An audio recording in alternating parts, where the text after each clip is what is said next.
Yo, what's up? Just got to Balboa Park in San Diego. My main man Kevin here. I was about to make a video on the supposed miracle of accurate embryology in the Quran, but there are lots of different translations and lots of arguments. A lot of the arguments are completely inconsistent with each other. And so, here to ask Shaykh Uthman if he can give us sort of his approved translations of these different terms and so on, and that way I'll know where to start. Sadly, when I show up to ask a question like, "Can you explain this passage?" It turns into a 2-hour-long argument. We have to cover a bunch of other stuff ahead of time, but we'll see what happens. Maybe we'll get lucky. Maybe we'll get lucky and can be out of here in 10 or 15 minutes. Then we always get that green. Oh, hey, Mr. Woods. How you doing? How you doing, man? How's it going? All right, good to see you back, man. Hey. So, I don't want to interrupt. No, I'd like to have you here. Why not? Okay. So, if you talk about the Sabbath, for example, being an obligation and how you have been put in all of the don't waste time. We got Durus, go online, go to Military Bot channel. We have a Mustalah al-Hadith dars, we have the Arabic language dars. Go to the Sira Durus, we have them posted on OMF and there. Watch them, look at the evidences, look up the books. If you don't have the books, come to the masjid. We have libraries, we'll show them to you. I've always offered Dave, but he never comes, right? So, marhaban. You tell me a good time to come. I'll come. All right, we'll make some time. All right, Dave. Hey, Shaykh, how you doing? Good thing you came, man. Shaykh, just wanted to say salam. I came from North Carolina. So. Jazakallah khair. Great to see you, brother. Came from Washington, D.C. MashaAllah. It's always good to see the brothers come out from afar. Okay, Dawood. I have like 20 more questions. Yeah, I know. Step by step. I'm so glad you came today. Need a bag? No. Very good question, Dawood. Very good. Oh, it's back. Yeah. And there is a green tafsir ticket. How was your trip? How you doing? I'm good. Good, man. Good. How you doing? My favorite Dawa booth And your favorite Shaykh, right? and my favorite Shaykh. Even though I don't call myself a Shaykh, but I appreciate the compliment. You don't? No, That's like a I'm position. just a student of knowledge, bro. Student knowledge. Student of talib al-ilm. I can still call you Shaykh though, right? You can if you like, man. But and I appreciate the compliments. And before we get into our fun discussions today, I just want to say I heard about your kids and I'm praying for them. Oh, thank you. May Allah, the one true Allah, bless your kids with full health and make everything easy for you. Say Ameen. Say Ameen. All right. So, since you're here, I caught something interesting. You told me that Ibn Kathir says when in the ayah جعلنا من الماء كل شيء حي, right? Which is that we made from water every living thing, right? And you said Ibn Abbas radiallahu anhuma said that this is referring to the sperm of a man, right? No, I quoted a site that said that. If Right. they're wrong, So then- interesting. So yeah, that's if I'm wrong, then they're that's wrong. an excellent point. So this is the actual tafsir of Ibn Kathir under the actual ayah. Find me Darussalam edition? Darussalam it is. Darussalam is a publisher. You know, understand, right? It's not a person, right? They publish hundreds and thousands of books, different Yeah, Muhammad, I was right? just saying that because I don't have the green edition. Oh, this is a hardcover. It's 10 volumes, I think. I don't use English, but here, No, I've got one also that's hardcover, but it's red. So anyway, that was all Still completely Darussalam? irrelevant. all right. So this is the ayah, and I looked through the actual book, and I don't find Ibn Abbas radiallahu anhu making that tafsir. So what that tells me is all these videos you're making at home in front of your camera, you're misquoting things, and poor people that are watching your videos are being misguided because you don't know enough to actually look up the book, right? I mean, unless you can look up the tafsir and show it to me here. Okay, this is you were looking up I a wasn't Shia. quoting Ibn Kathir. I was quoting you Ibn were. Abbas. Excellent. If that's incorrect, you need to Excellent. take it up with the Muslim websites and say, hey, take this That as was incorrect. Ahlul If you- Bayt if you dot- can show- Should I if you say can that? show them that they're incorrect, I'm sure. Excellent. Unless you're saying they're liars, then they should Sure. take it down, and then we So stop let using me it. let me explain this. Okay. What we're doing here is that you are going online to websites that you're assuming are by Muslims. You But then don't I know. come here. Exactly. So can you admit that Ibn Abbas did not make that tafsir and your accusation was false? No. Why not? Well, I got. You came No. here when I showed you the proof. You're not going to admit No. it. No. If Shias are saying Ibn Abbas said this, Sure. and you're saying I don't have any preference one or the other. I know which side you're on. Excellent. So how would I Excellent. distinguish? Sure, I will tell you. All right. Because that website, you don't know who made it. So you are going to a random Googled website, right? And I'm just saying Shia because the name, right? But whether Shia, Sunni, or whoever, people need to bring you the actual evidences. And if you aren't careful enough to check which website, right now you could Google whether the earth is flat or not, and some website's going to have some weird arguments. And if you're just going off of that, you are misguiding your viewers. You are giving the information that is actually incorrect, that is not found, right? And for everything, you, everything. Until I have a reason not to trust someone, right? Excellent. Like I So could now- quote this. I could quote this Yes. to someone, Right. and then someone else could come and say, actually, Darussalam misrepresented that, and Excellent. they distorted it, and it's a bad translation. I got you. And So- if we can't study Islam like this, then the then difference, it the just difference can't be is, studied. You know the what I mean? difference is, it's not an issue of translation. That quote does not exist in the Hey, tafsir of contact this them. They'll ayah. take it down. I'll drop Excellent. it. But can you admit? No, I Why don't. not? I don't know who to. I don't know just who to showed believe. you evidence. If a I just Shia, showed you- if no. if You- a group you- of Shia scholars says one thing, a Listen, group of Sunni listen, scholars says one listen. thing, Which I don't group- know enough to okay. say, oh, the Shias are liars. Excellent. But which Shia scholar said that? They've got the. You don't know. They've You got just the Googled main it. tafsir site You that I'm just aware of. Googled it. Who made that No, I site? didn't. We didn't Google that. We use that site all the time. They've got Jalalain on there. Who They've made got that site? Ibn Abbas. Who made that site? You don't know. You Right. see this? You see this? There's no Google. He's That's just the site we looking use. at. That's But the site you're we use. using websites. You don't even know who made them. You don't know that. I'm showing you the actual book, and you told me I'm your favorite Shaykh. Look. So now you gotta you're listen to showing your me a book, favorite right. Shaykh. Suppose we go through here and the Arabic someone comes up to me and says, actually, they totally distorted this. I don't know Darussalam any more than I know You see the difference the is, Shias. the difference is it's not about mistranslation. It's No. about the fact. It's Someone, about the fact Darussalam that could make up anything they wanted. How would I know until that's I'm here until to that's help somehow you. exposed? I'm here to help you. That's why I'm here. Okay, so let me tell you. When I look up books, including Ibn Kathir, and I have a video on the best print and things, I actually look up the handwritten manuscripts, right? That have been verified and checked, right? Yeah. So when you don't know, for you to make videos sitting in front of your camera at home, making all these accusations, looking up websites that you did, I don't came know, here. but before that, right? So I mean, you had many videos where you talk about these things, and you really have no Did I reference. use that in the video? I don't know. I don't know either. Okay, so I'll tell you what. If we can go through and find that Ibn Abbas in no book that can be attributed authentically talks about that ayah in that way, will you at least admit that you made a false accusation? If we can prove that. Yeah, it'd be very simple. You can contact them, ask them where they're getting this. If they don't have it, if they don't have a place, they send you a message back saying, yeah, we screwed up. Then that's done. And then David Wood will admit Problem that he solved. made a false accusation, and we're good. I'll admit that I believed a Muslim website. Shame on me. You don't know if they're Muslim. You don't know who made that website, so don't make assumptions. Okay, so it's an atheist website giving the tafsir. I don't know. So the issue is these websites, we don't know who made them. You don't know, and I don't know, and I shouldn't assume, and you shouldn't assume. I don't go online and find some website called ChristianSomething.com That's true. and That's true. assume. That's true of everything here. I don't know who That made is this. not. I don't know who made this. I don't know who made this. I don't know who made this. As I told if you. someone shows me there's something wrong, then you can show me As there's I something told wrong. you, for me, I bring you the actual book, right? I can bring you manuscript copies. I can bring you scans of the handwritten manuscripts. This is what I do. I do takhrij work. I do checking up those. I do tahqiq work. Farid Response, mashallah, he does a lot of this work as well, right? And many other ulama and scholars and tulab ilm, they go and verify all of this. So for you to come and ask us, we would be more than happy, as I'm doing, to show you the actual evidences. So don't go online and trust any website that you go to. Rather, come and ask, and when you find out that you were wrong, don't have so much pride. Be humble enough to be like, my bad. I just looked up some random website that I don't know who made, and some Shia reference to it that I never looked at a book or who's the one that compiled it, and I trusted it, and I made assumptions, out of me, right? When you assume, it makes a right. But You about to say that word? nah, You I'm caught not. yourself I'm now. not. But you know what I'm saying. All right. All right. Yeah, go we got ahead. it. Go ahead. All right. I wanted to ask you about this time. I have not shared this with anyone, but I've seen other people sharing it. So I just wanted to ask you real quick. Now, my actual question is just about the embryology and how you would translate these passages. But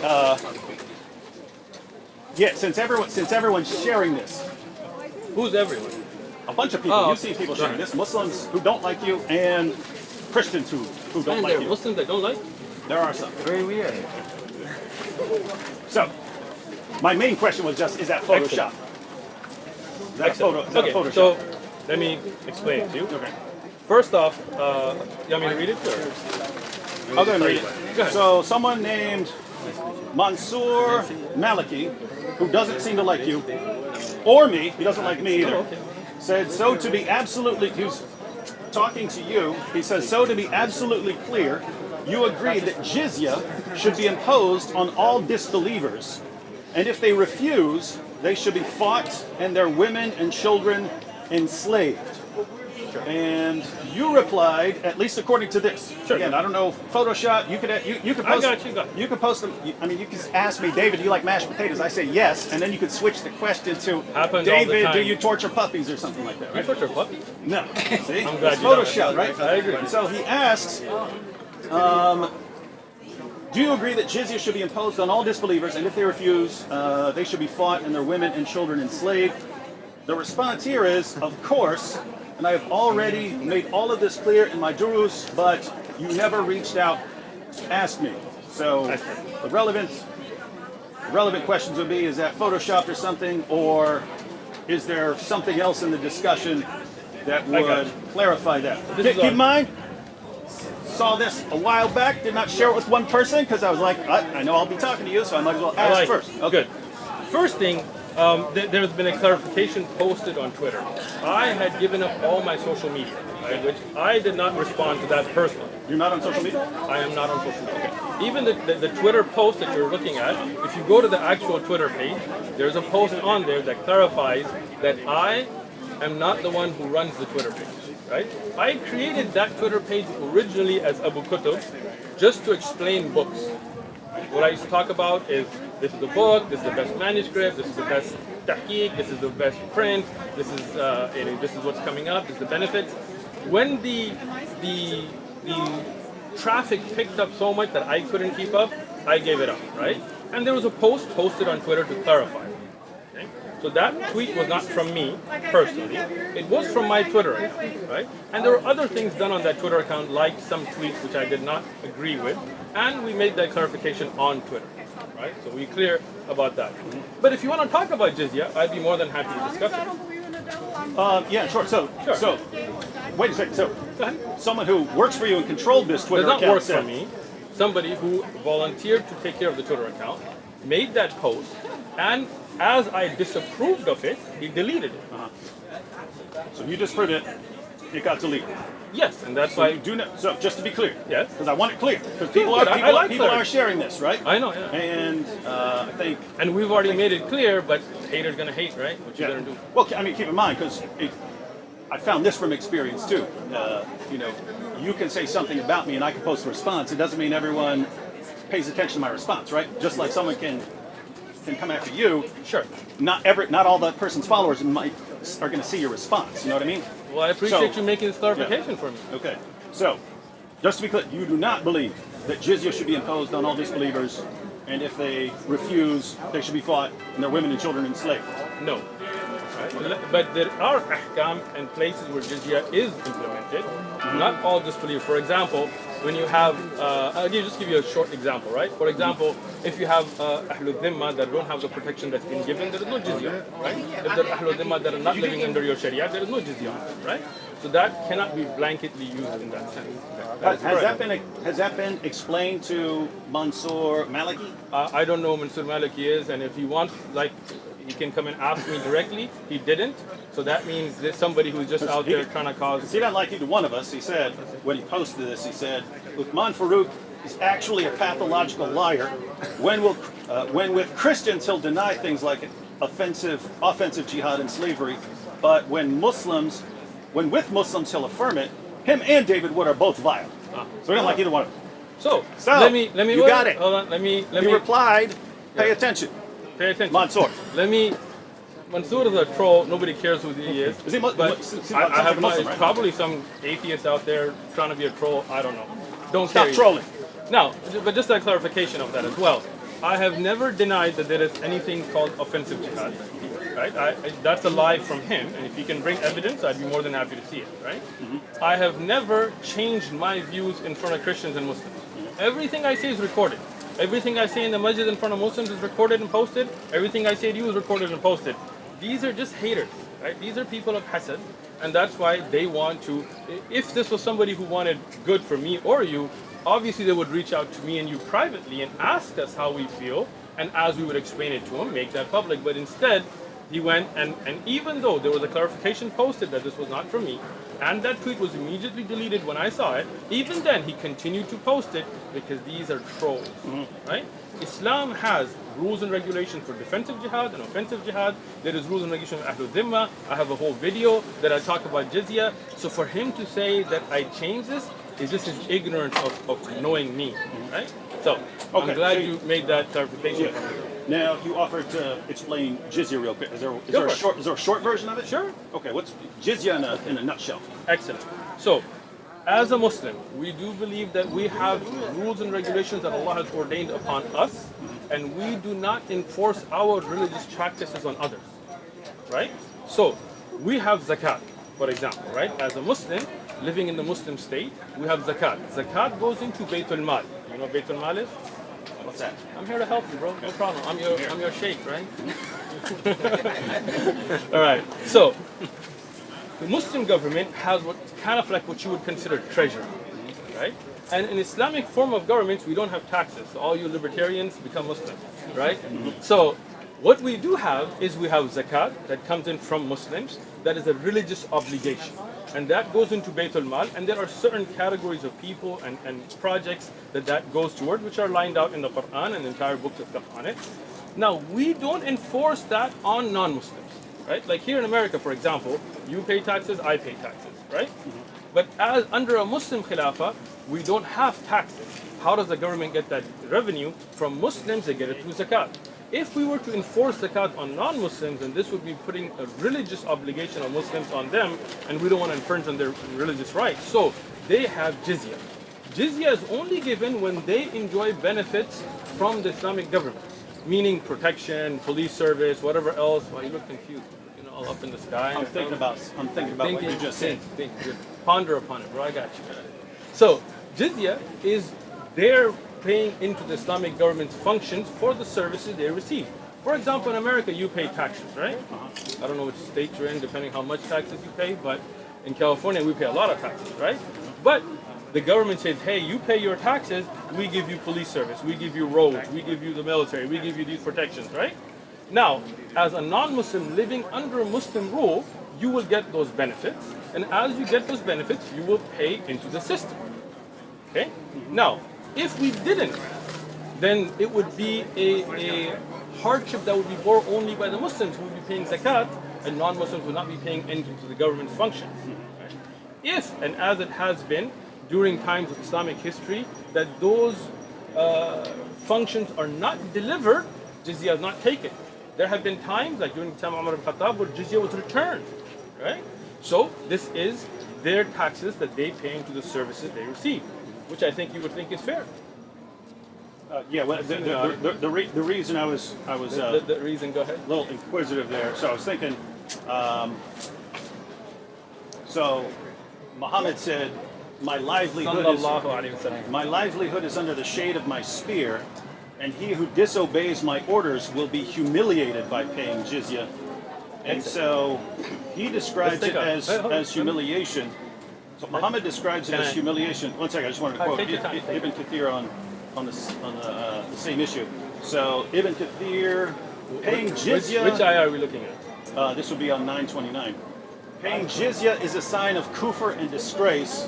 Allah said, until they pay the jizya, if they do not choose to embrace Islam with willing submission, in defeat and subservience, and feel themselves subdued, disgraced, humiliated, and belittled. Therefore, Muslims are not allowed to honor the people of the Dhimma or elevate them above Muslims, for they are miserable, disgraced, and humiliated. Sure. Muslim recorded from Abu Hurairah that the Prophet said, do not initiate the salam to the Jews and Christians, and if you meet any of them in a road, force them to its narrowest alley. Sure. And then he goes on to, I know the Pact of Umar is disputed as far as whether that was actually from Umar and things. But he goes on to quote the Pact of Umar. The one where he gives the conditions of for the Dhimmi contract. Okay. Yeah. So okay. You're mentioning a lot of things, and you're kind of going forward instead of Well, addressing it. the only issue there was you're portraying it as, hey, it's just payment for services, whereas they're describing it as you're humiliated, you're disgraced, you're belittled. If you see a Christian or a Jew, shove them down this alleyway. That's got nothing to do with jizya itself, but we'll talk about that as well. First thing, can I look at the hadith now that you're trying to so frequently trying to get over? Him and his famous websites, man. You gotta buy yourself some books. This is directly from the Darus Salam edition of Sahih al-Bukhari. What you're looking up where? This is not from Darus Salam. That's a lie. Hold on. This here is not Darus Salam's I Ibn personally Kathir. guarantee you. Ibn No, Kathir. that's not Ibn Kathir. Oh, That's the okay, hadith. okay. That's hadith. That's Sahih So, al-Bukhari. okay, excellent. Bukhari. Okay, so let's clarify that because you were pointing at Ibn Kathir, right? So, Yeah, when I quoted Ibn Kathir, I quoted Muhammad first. Gotcha. So, now let's look at the hadith. جعل رزقي تحت الظل. Right? So this is what you are saying, that Allah subhanahu wa ta'ala put the rizq of Rasulullah sallallahu alaihi wasallam under the sword, right? Now, you know about khums, I'm assuming. No, what's that? All right, so I'm glad you can translate. So that's Muhammad's livelihood. I'm getting there. I'm getting there, right? And see, you've cut this for some reason, so we don't have. Because that's a quotation. It Okay, goes on to a different hadith. but there's a reference here with the one there, which we don't know what it says because you cut I it. can look it up. Okay, cool. So the livelihood of Rasulullah sallallahu alaihi wasallam is what's called the khums. This doesn't come from jizya. Okay? That's the first thing you misunderstood the hadith, right? This is why we have a wow here to show a different subject that's coming up. Okay? The livelihood of Rasulullah does not come from ghanima, it does not come from zakat, it does not come from sadaqah, it comes what's called the khums. The khums would be that if there is a battle, from the spoils of the war itself, not the jizya later, from the spoils of the war, you would take 1/5 of that to be given to Rasulullah sallallahu alaihi wasallam, so he could then spend it upon the people and upon his expenses and so on. Right? So you misunderstood the hadith first off by thinking this is talking about jizya, right? Second, He does say jizya. I know, but I didn't believe the first part was about jizya. The second part. okay. No, you said the livelihood of Rasulullah come from jizya, which is on tape. No. I quoted it. You didn't say that? I'm glad we got it on My tape. livelihood is under the shade of my spear, and Right. he who disobeys my Right. orders will be humiliated by paying jizya. Excellent. The thing was, you're portraying jizya as, hey, this is It happy is. fun money to take care of you. I didn't say happy He says fun money. humiliated by paying jizya. That's what I was asking about. Sure. Let me explain it, bro. Take it easy. First thing that you need to clarify for your audience is the livelihood of Rasulullah SAW does not come from jizya. Are we clear on that? Now you look confused. You just said you didn't say that, but it's all right. We got you, bro. That's what we're here for. We got you. Okay. So the livelihood of Rasulullah. This is the problem with people who don't have enough knowledge to look up references. They take one hadith or one ayah and then they think they know. But I'm glad you're here because we're here to teach you. We're here to wash your misconceptions out. So the livelihood of Rasulullah comes from what's called khums, right? That's why you have books like Fath al-Bari. Books like of hadith are not studied in silos, right? This is when you look at all the majmu' al-hadith and you look at it, right? This and the wow is not to show regarding livelihood. This is then talking about those that disobey the Prophet ﷺ after the battle, right? Because jizya is only on those that are there. Now, as I said, if Muslims, and we'll look at Ibn Kathir in a second now, right? If Muslims were paying zakat, right, and the non-Muslims were not paying anything, right, would you agree that that would not be fair? In a situation where people are benefiting from the arrangement. Right, we already mentioned that, right? So if you are under protection of the Islamic State, right, the defense, police, roads, all those services are being given, Muslims are paying zakat, okay? Non-Muslims are not paying anything. Would you consider that fair? None of that is the point. The Yeah, point, no, the point it is, is the jizya point. is the humiliation. It is the point. Jizya is the It humiliation. is the point if you would listen, right? So you want to jump because you know it's going to become clear, but I'm not going to let you jump. You're going to be in your place, son. So here, I'm asking you a question. In the Islamic Khilafah, you have Muslims and non-Muslims. You got Muslims paying zakat, Zakat is going to Bayt al-Mal, which you didn't look up any of those ahadith because you didn't really want to learn. You just wanted to make this video, but I got it. No need to keep insulting. No, I'm not I brought insulting. this That's not to an let insult. you explain. That is not an insult, right? That is letting you know what you did and how we're going to clarify it, right? So, if you look at the ahadith about zakat, for example, which you didn't look up that bab for some reason, right? Because then you would see that the Muslim he humbles himself, right, willingly, right, by paying zakat, right or wrong, right? So when you pay zakat, and that money goes into the system, and then from yatam and masakin and even non-Muslims that you can give zakat to, as you look at the conditions given in the Quran, and a non-Muslim living there in that society is not paying any of that. Would you find that to be fair? No, you should be required to. Excellent. Again, Excellent. None of that's the issue. It is the issue. It's the humiliation It is the issue. If You wouldn't say that Muslims are humiliated by paying zakat. I would say that we are humble but willing. Humiliated. I'm explaining. There's a difference, right? If I pay taxes willingly, right, then I am humbled by having to pay taxes. If I choose not to and the government forces me to pay taxes, I am humiliated by them forcefully taking it from me. Correct? Yeah, I got you.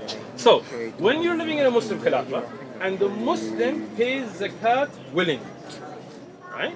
They humble themselves. If not, and this is where you're missing, right? In the time of Abu Bakr radiallahu anhu, when the Muslims stopped paying zakat, you know about this?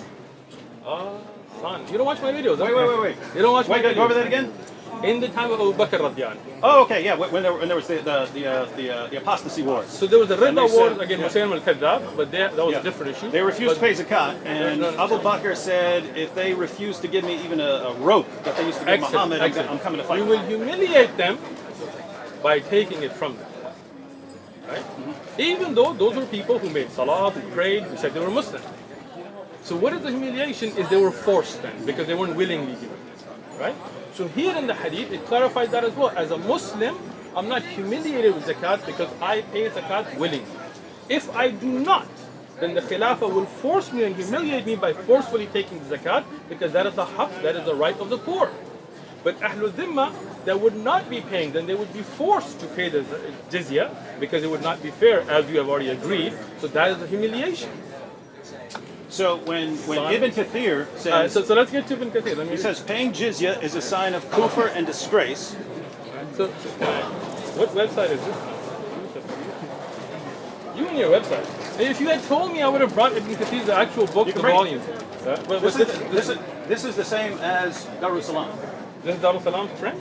No. That's I believe it's Yusuf Esdi's website. Yusuf Estes says it's tafsir? Okay, anyway. No. So let's go. I believe that's his So site. go ahead. Where were you? It just starts at the beginning. Paying So- jizya. Until they pay jizya and they do not choose to embrace Islam. With willing submission. So what does this show? Right? What does it say? That if they came with That's just willing... quoting 929. Right, so that's what I'm telling you the ayah, right? What is the meaning here? Allah said, until they pay the jizya, if they do not choose to embrace Islam, The next line. with willing submission. There you go. It defines willing submission as in defeat and subservience. Exactly. So what does that mean? If you are not going to be willingly submitting, then you will be defeated and no doubt made subservient. That's a humiliation, is it not? That's not what that's saying at all. Okay, so can you read? He's commenting. No. Read the word Okay. instead of giving your interpretation. You're not Ibn Kathir. Okay. Paying jizya is a sign of kufr and disgrace. He You doesn't say. skipped it. He doesn't, I started at the very beginning. Paying jizya. This is not from Ibn Kathir. This is your ignorance again. May Allah give you some knowledge. This is an example because Darul Salam will have the exact same thing. If you would say it's not in there. Not. Here is Dar es Salaam, right? What I'm trying to explain to you, these are titles that have been put in that are not in the actual Tafsir Ibn Kathir. Okay? They have them right there. Those are the titles. That's what I'm trying to. This is. If you get Tafsir Ibn Kathir, Ibn Kathir does not put these in. Okay? These are put in to give you an idea of where you are. Okay? So that's not the words of Ibn Kathir. I have Tafsir Ibn Kathir in many different prints. I have scans of manuscripts. I'm just trying to help you understand.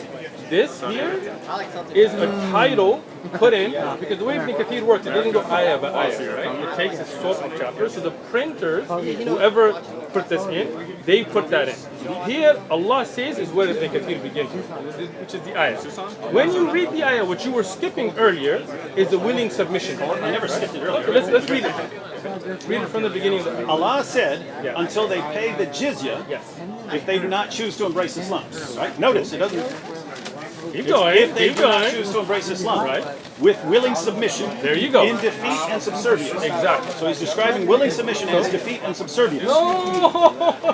That's his commentary. Miskin, That's the miskin, Quran. That's the miskin. Quran. That's his commentary. Miskin, you poor soul. I feel bad for you. With willing submission is what they should do. And now Ibn Kathir is explaining that when they do not, that means that they will be defeated. In defeat and submissiveness is then when you talk about the humiliation, when they're subdued because they didn't willingly submit. You didn't understand Ibn Kathir. Go ahead. Now read it again. The verse of the Quran says, Willing until submission. they pay the jizya with willing submission Right, so and feel themselves subdued. Right, so That's this- what the Quran says. It doesn't say until they pay the jizya with willing submission and if they find, then they will feel themselves subdued. None of that. Let me explain it again to you, right? So the first option is for them to become Muslim. Okay. Willingly they accept, right? If they do not, then they will pay the jizya, right? If they do not do it in a way of willingness, if they do not willingly accept Islam, they do not accept this, then this is the defeat and submission, the jizya that they will have to be forced to pay. Okay? So that is, and as I explained, in America, for example, if you, David Wood, say, F the IRS, not that you would use those kind of words, right? I'm not paying my taxes, right? And then the IRS will say, oh yes you are, and we're going to take you to court, and we're going to humiliate you, we're going to put you on trial, we'll send you to jail if we have to, we will make you pay those taxes, because you're not going to do it willingly. So are you not humiliated? Yeah, I'm just Thank still you. not So convinced that that that's is what the this thing. is saying. Okay. Because notice, I mean, he goes on, Right. to... Talking about the humiliation from those that did not willingly submit. Go ahead. Wow, not what this is saying at all. This is wait. So let me get this straight. So when he goes on here and he says, Read the ayah before you go. The part that he quotes. and feel themselves subdued. So what is this tafsir of now? Surah 929. No. Of them being subdued. He's explaining them being subdued. That's the tafsir he's making now. But what does it mean to be subdued? Okay. Go ahead. Disgraced, humiliated, and belittled. That's what means to be subdued, right? Therefore, Muslims are not allowed to honor the people of the Dhimma. Notice, it doesn't say people of the Dhimma who rebelled and so on. So therefore, Muslims are not allowed to honor the people of the Dhimma. Context. Hold on. Context. What you're doing is the ayah is talking about those that fought, did not willingly submit, did not become Muslim, and had to be subdued. So that's the Ahlul Dhimma you're talking about. Ahlul Dhimma have different categories, right? Just because he doesn't say clarify because of the context, don't assume he's talking about something else. Ahlul Dhimma, for example, those that are given their harbi, for example, those that were actually fighting you. There are those that are not harbi, there were those that supported you. You know about this, right? There's a book, try to get it. It's called Ahkam Ahlul Dhimma Ibn al-Qayyim. Okay? It explains all the different things so that you can be more educated with your responses. Go ahead. So when he goes on to say, quotes Muhammad, do not initiate the salam to the Jews and Christians. And if you meet any of them in a road, force them to its narrowest alley. You're saying that only applies to rebels, not to just Jews and Christians that in does general. not. Let me explain that hadith. As you know, that there are times where you can say salam to a non-Muslim. For example, in the Quran, when it says the people of Jahl, ignorance come, Qulu salam. Right? That hadith, because you don't know context again, is when the Yahud, there were Jews in Medina, that would say Sam alayk. They would say, may death and poison and things be upon you. You know the hadith or It you says don't? Jews and Christians. But I'm telling you the context of the hadith itself. Okay? So, when they used to do this, in They a would say hadith, death be upon you or something yes, like that. yeah, you know about the hadith or you know? You know about it? You don't know. Yeah, the one where they were slurring something. They were slurring Yeah, something. So they're exactly. actually So saying you death. do know about it. You're just trying to hide it. I got you. So Aisha radiallahu anha, she responded She said, may death be upon you, and she went off on them. Rasulullah said, alayki bil fahl. It's upon you, don't get, just say wa alaykum. Don't initiate the salam, because when you do, then they may respond to you with something that is disgraceful, right? So just tell them wa alaykum. Don't say wa alaykum as-salam, don't get upset. In Tafsir ibn Kathir, for example, or in Fath al-Bari, there are different opinions among scholars. Some of them said, if the dhimmi is such, or a person, that they do not curse you, you are allowed to initiate the salam. Other ulama said, no, because of the fear of that changing things, you should keep the salam for the Muslim. This is the greeting for Muslims, which I agree with, right? And if a non-Muslim does greet you, you say wa alaykum. If you tell me salam alaikum, I will say wa alaikum. If you wish peace for me, I will wish it for you. If you wish death for me, then I'll say we're dhimmi. yeah, you don't. I just told you the hadith in its full context. Miskeen, right? like you get proven wrong all these times, but I'm just clarifying. Excellent. I want your version of Islam. It's not my version. It is. I didn't make up the hadith for Uthman. You look up the hadith, right? Where Rasul says, "Qul wa alaykum." Say, what do you say? Wa alaykum. So even as a dhimmi, you're not a dhimmi because you're not living in the Khilaf anyway, but as a non-Muslim, if you come to me and you say assalamu alaikum with good intent, I will say wa alaikum. If you wish salam for me, I wish salam for you. But if you try to curse me with those words, then I will say wa alaikum, and whatever you wish for me will come back to you. What about the hadith where Ibn Umar, someone gives him the salam, he says salam, and then he goes away, and then it was told to him that was a Jew or something like this, and he comes back and he says, "Give me back my greeting." Show it to me. I'll have to look it up. Then look it up, and then we'll look at it. All right. Because context, you've already proven that you always take things out of context. Maybe out of mistake. I'm not saying it intentionally. So I want to see the hadith and we can explain it. Okay. This hadith about saying salam, you can look it up on Islam QA, whatever that's the website you're familiar with, and it talks about the conditions where you can say wa alaykum as-salam and which ulama take opinion. And if not, as I said, I have Fath al-Bari, the Sharh al-Bukhari by Ibn Hajar, he explains it as well, so you can open your mind. So, now, when you talk about jizya, if you're looking at it just from the perspective of one ayah, one hadith, this is where you misunderstand the full context, right? But when you look at it from the full context of how it's implemented, right? In implementation, if you are non-Muslim, living in a Muslim land, enjoying the services provided to you by the Islamic government, right? In response for those services, you pay into the system, right? Me as a Muslim, I pay zakat, you pay jizya. Do you see any problem with that? No problem with paying government. I'm glad you don't. So, no problem with jizya. Jazakallah khair. Next. Oh, problem with jizya. Oh, okay. You just said you don't. I just am not seeing any of that in the source. But what do you think about the pact? Let What do you think about the pact with Umar? Let me explain that. Regarding when you say you're not seeing that, which book of fiqh of jizya have you studied? I'm just talking about the passage here. I'm explaining. If you can't if you go to the Quran and you can't understand it, and you go to the commentary and you can't understand it, and you go to the Hadith and you can't understand it, it just seems like this is not able to be understood. I got you. When you talk about learning law, you're talking about Islamic law, right? Right?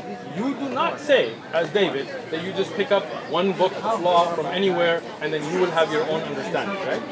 You are not reading a book of implementation of jizya, right? You're not, right? What you're doing is you found these verses, not randomly, you found them. Here's a verse. Right, but how did you get to the verse? Let me look up Ibn Kathir. Wait, how did you get to the verse? Reading the Quran. You were just reading the Quran randomly and the ayah came? I have entire Qurans highlighted all the way through. Tell me the truth. Were you just randomly reading the Quran and that ayah came, or were you I saw looking? this long before I ever actually read through the entire Quran. So what you did is you found a verse that you found that you could use to be problematic, and then you hold on, I'm getting it, right? Then you went and looked it up to try to make this attack on Islam. What you should have done is gone to a book that talks about the implementation of Islamic law. And from the Quran and from Sahih Ahadith, they would have brought you the majmu'ah, all of them, to show how jizya works. But you had an intention to take a jab instead of learn. So I'll tell you what, again, we have a book, I'm making an offer here. Okay? We have a book called Zadul Mustaqni the fiqh book, that brings then the evidences from the Quran and Sahih Ahadith and Aqwal of Sahaba and the different madhahib. We are going through it. Right? Watch the video from the beginning with Tahara, Salah, Siyam. We will go over Jizya. We will go over Jihad, Qital, offensive, defensive, all of that, right? With not just one ayah, but looking at all of the ayat, looking at all of the ahadith and the scholarly deduction of ulama, so you can learn. Now, I am going to prove that everything you just said is complete nonsense. All right, cool. All right. With Ibn Kathir. So, according to Shaykh Uthman, I like how you're getting all dramatic. Yeah. Get with it. Go, girl. According to Shaykh, I never called this man a girl. I'm just saying go, girl. I'm not saying you're a girl. All right. So, do not initiate the salam to the Jews and Christians, and if you meet any of them in a road, force them to its narrowest alley. Shaykh Uthman said here in the presence of everyone on video that this is only referring to the people who refused to pay the jizya, and therefore things had to get harsher for them. All right. Hold on. You made a point. Hold on. First thing, on the video you just lied upon me. So I told you that hadith about the salam was not in reference to jizya. That hadith, I gave you the full version, but you ignored that, right? Instead, yeah, but I asked you wouldn't do that with even if I was a dhimmi. I told you with a dhimmi, ghair dhimmi, that hadith does not mention dhimmiya. You are saying that I said this is about the dhimmi, and I, on video... Ibn Kathir said it's about the dhimmi. No, he didn't. He was explaining to you the context about the relationship with the dhimmiya. He did not say that it has to be the dhimmi. But you said this is about the people who have refused to pay jizya, so not. that would be the context. I did not. No. You're saying his commentary here. No, I'm not saying that hadith. I'm saying if you're saying that this is about people who have refused to pay the jizya, and he quotes it, then that means he would be in that context. Unless you're saying he's wrong and quoting this out of place. Let me explain this to you a third time. Okay. But if you could actually, right now, this ayah was talking about those that are subdued. Okay.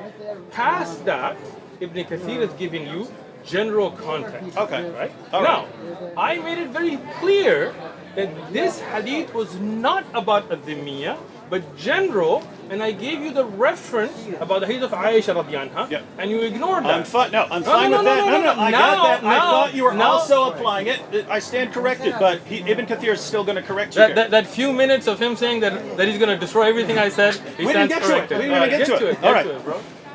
This is why the leader of the faithful, Umar bin al-Khattab, may Allah be pleased with him, demanded his well-known conditions be met by the Christians. These conditions that ensured their continued humiliation, degradation, and disgrace. So ongoing humiliation, degradation, and disgrace. The scholars of Hadith narrated from Abdur Rahman that he said, I recorded for Umar bin al-Khattab, may Allah be pleased with him, in terms of the treaty of peace he conducted with the Christians of Asham. In the name of Allah, most gracious, most merciful, this is a document to the servant of Allah, Umar. This is the document that they were required to have for the agreement. This is a document to the servant of Allah, Umar, the leader of the faithful, from the Christians of such and such city. When you Muslims came to us, we requested safety for ourselves, children, property, and followers of our religion. So they're requesting safety. We made a condition on ourselves that we will neither erect in our areas a monastery, church, or a sanctuary for a monk, nor restore any place of worship that needs restoration, nor use any of them for the purpose of enmity against Muslims. We will not prevent any Muslim from resting in our churches, whether they come by day or night, and we will open the doors of our houses of worship for the wayfarer and passerby. Those Muslims who come as guests will enjoy boarding and food for 3 days. We will not allow a spy against Muslims into our churches and homes, or hide deceit or betrayal against Muslims. We will not teach our children the Quran. Interesting. We will not teach our children the Quran, publicize practices of shirk, invite anyone to shirk, or prevent any of our fellows from embracing Islam, if they choose to do so. We will respect Muslims, move from the places we sit in if they choose to sit in them. We will not imitate their clothing, caps, turbans, sandals, hairstyles, speech, nicknames, and title names, or ride on saddles, hang swords on the shoulders, collect weapons of any kind, or carry these weapons. We will not encrypt our stamps in Arabic or sell liquor. We will have the front of our hair cut, wear our customary clothes wherever we are, wear belts around our waist, refrain from erecting crosses on the outside of our churches and demonstrating them and our books in public in Muslim fairways and markets. We will not sound the bells in our churches except discreetly, or raise our voices while reciting our holy books inside our churches in the presence of Muslims, nor raise our voices with prayer at our funerals, or light torches in funeral processions in the fairways of Muslims or their markets. We will not bury our dead next to Muslim dead or by servants who were captured by Muslims. We will be guides for Muslims and refrain from breaching their privacy in their homes. When I gave this document to Umar, he added, "We will not beat any Muslim. These are the conditions that we set against ourselves and followers of our religion in return for safety and protection. If we break any of these promises that we set for your benefit against ourselves, then our dhimma, promise of protection, is broken, and you are allowed to do with us what you are allowed of people of defiance and rebellion." So, short recap. Ibn Kathir here. Ibn Kathir explains how his well-known conditions that ensured the continued humiliation, degradation, and disgrace were placed on these Christians. These were not Christians, but he goes on to show, these were not Christians who said, "We refuse to pay. We refuse all of this." He said, So let me just, before you... yeah, they came to them and said, "We want safety." They're saying, "We want safety. We don't want to be fought. We're willing to pay the jizya." And even though they're willing to pay the jizya, all of these conditions, they can't repair a church, they can't do any of that stuff, they can't make their voices loud. You know it's a weak hadith, right? Ibn Kathir, under the bus again. Ibn Kathir, under the bus again. Ibn Kathir quoted things that he regarded as reliable. Hold on. First thing, he did not say it was reliable. You lied on Ibn Kathir. No. You're saying Ibn Kathir is deliberately quoting hadiths he regards as weak? Did you notice how he said ru'ya muhaddithin? Right? That's the weakness of his understanding, and instead of asking, he wants to come and prove everything I said wrong and then take it back. Let me just explain it. Ibn Kathir is a great book of tafsir. No doubt we have respect for him. But you're great. No, I am not. You have to be if you're schooling it. Relax. Got you, bro. I did not even write a book of tafsir, so Ibn obviously... Kathir, Shaykh Uthman. I appreciate the compliment, David, but it is not true. Ibn Kathir, I'm a nobody. But there is a great scholar, Abu Saq al-Humayni, for example, in Ibn Jawzi's... Are you paying attention, bro? I'm wondering, I had a phone here and that wasn't not mine. Oh, my phone. So, good. So, there are books written on the checking of the ahadith of Ibn Kathir. Okay. Ibn Kathir is not Sahih al-Bukhari. Right? It is not a book of all authentic narration. It's a book of tafsir, right? Now, it is a very valued book of tafsir, no doubt to it. But as if you had watched my video about books of tafsir, I had explained even which prints show the weak narrations of Ibn Kathir. David, what happened? You're still refuting. No, I'm there. Relax. I didn't refute Ibn Kathir. Those great scholars of hadith that went and checked those ahadith, they explained the weakness of those narrations. Ibn Kathir does not say anywhere in his tafsir that I'm only quoting Sahih ahadith. He's giving you context, he's giving you what has been narrated, and the style, if you had learned, of a scholar like Ibn Kathir, when he sees a hadith to be Sahih, he will say it's authentically narrated. Sahih an al-Nabi alayhi salam, isnadul jayyid. When he knows that there are weaknesses, he will say, it has been reported, as he does here. Ru'ya, and it has been reported by the ulama of hadith. He did not authenticate the narration.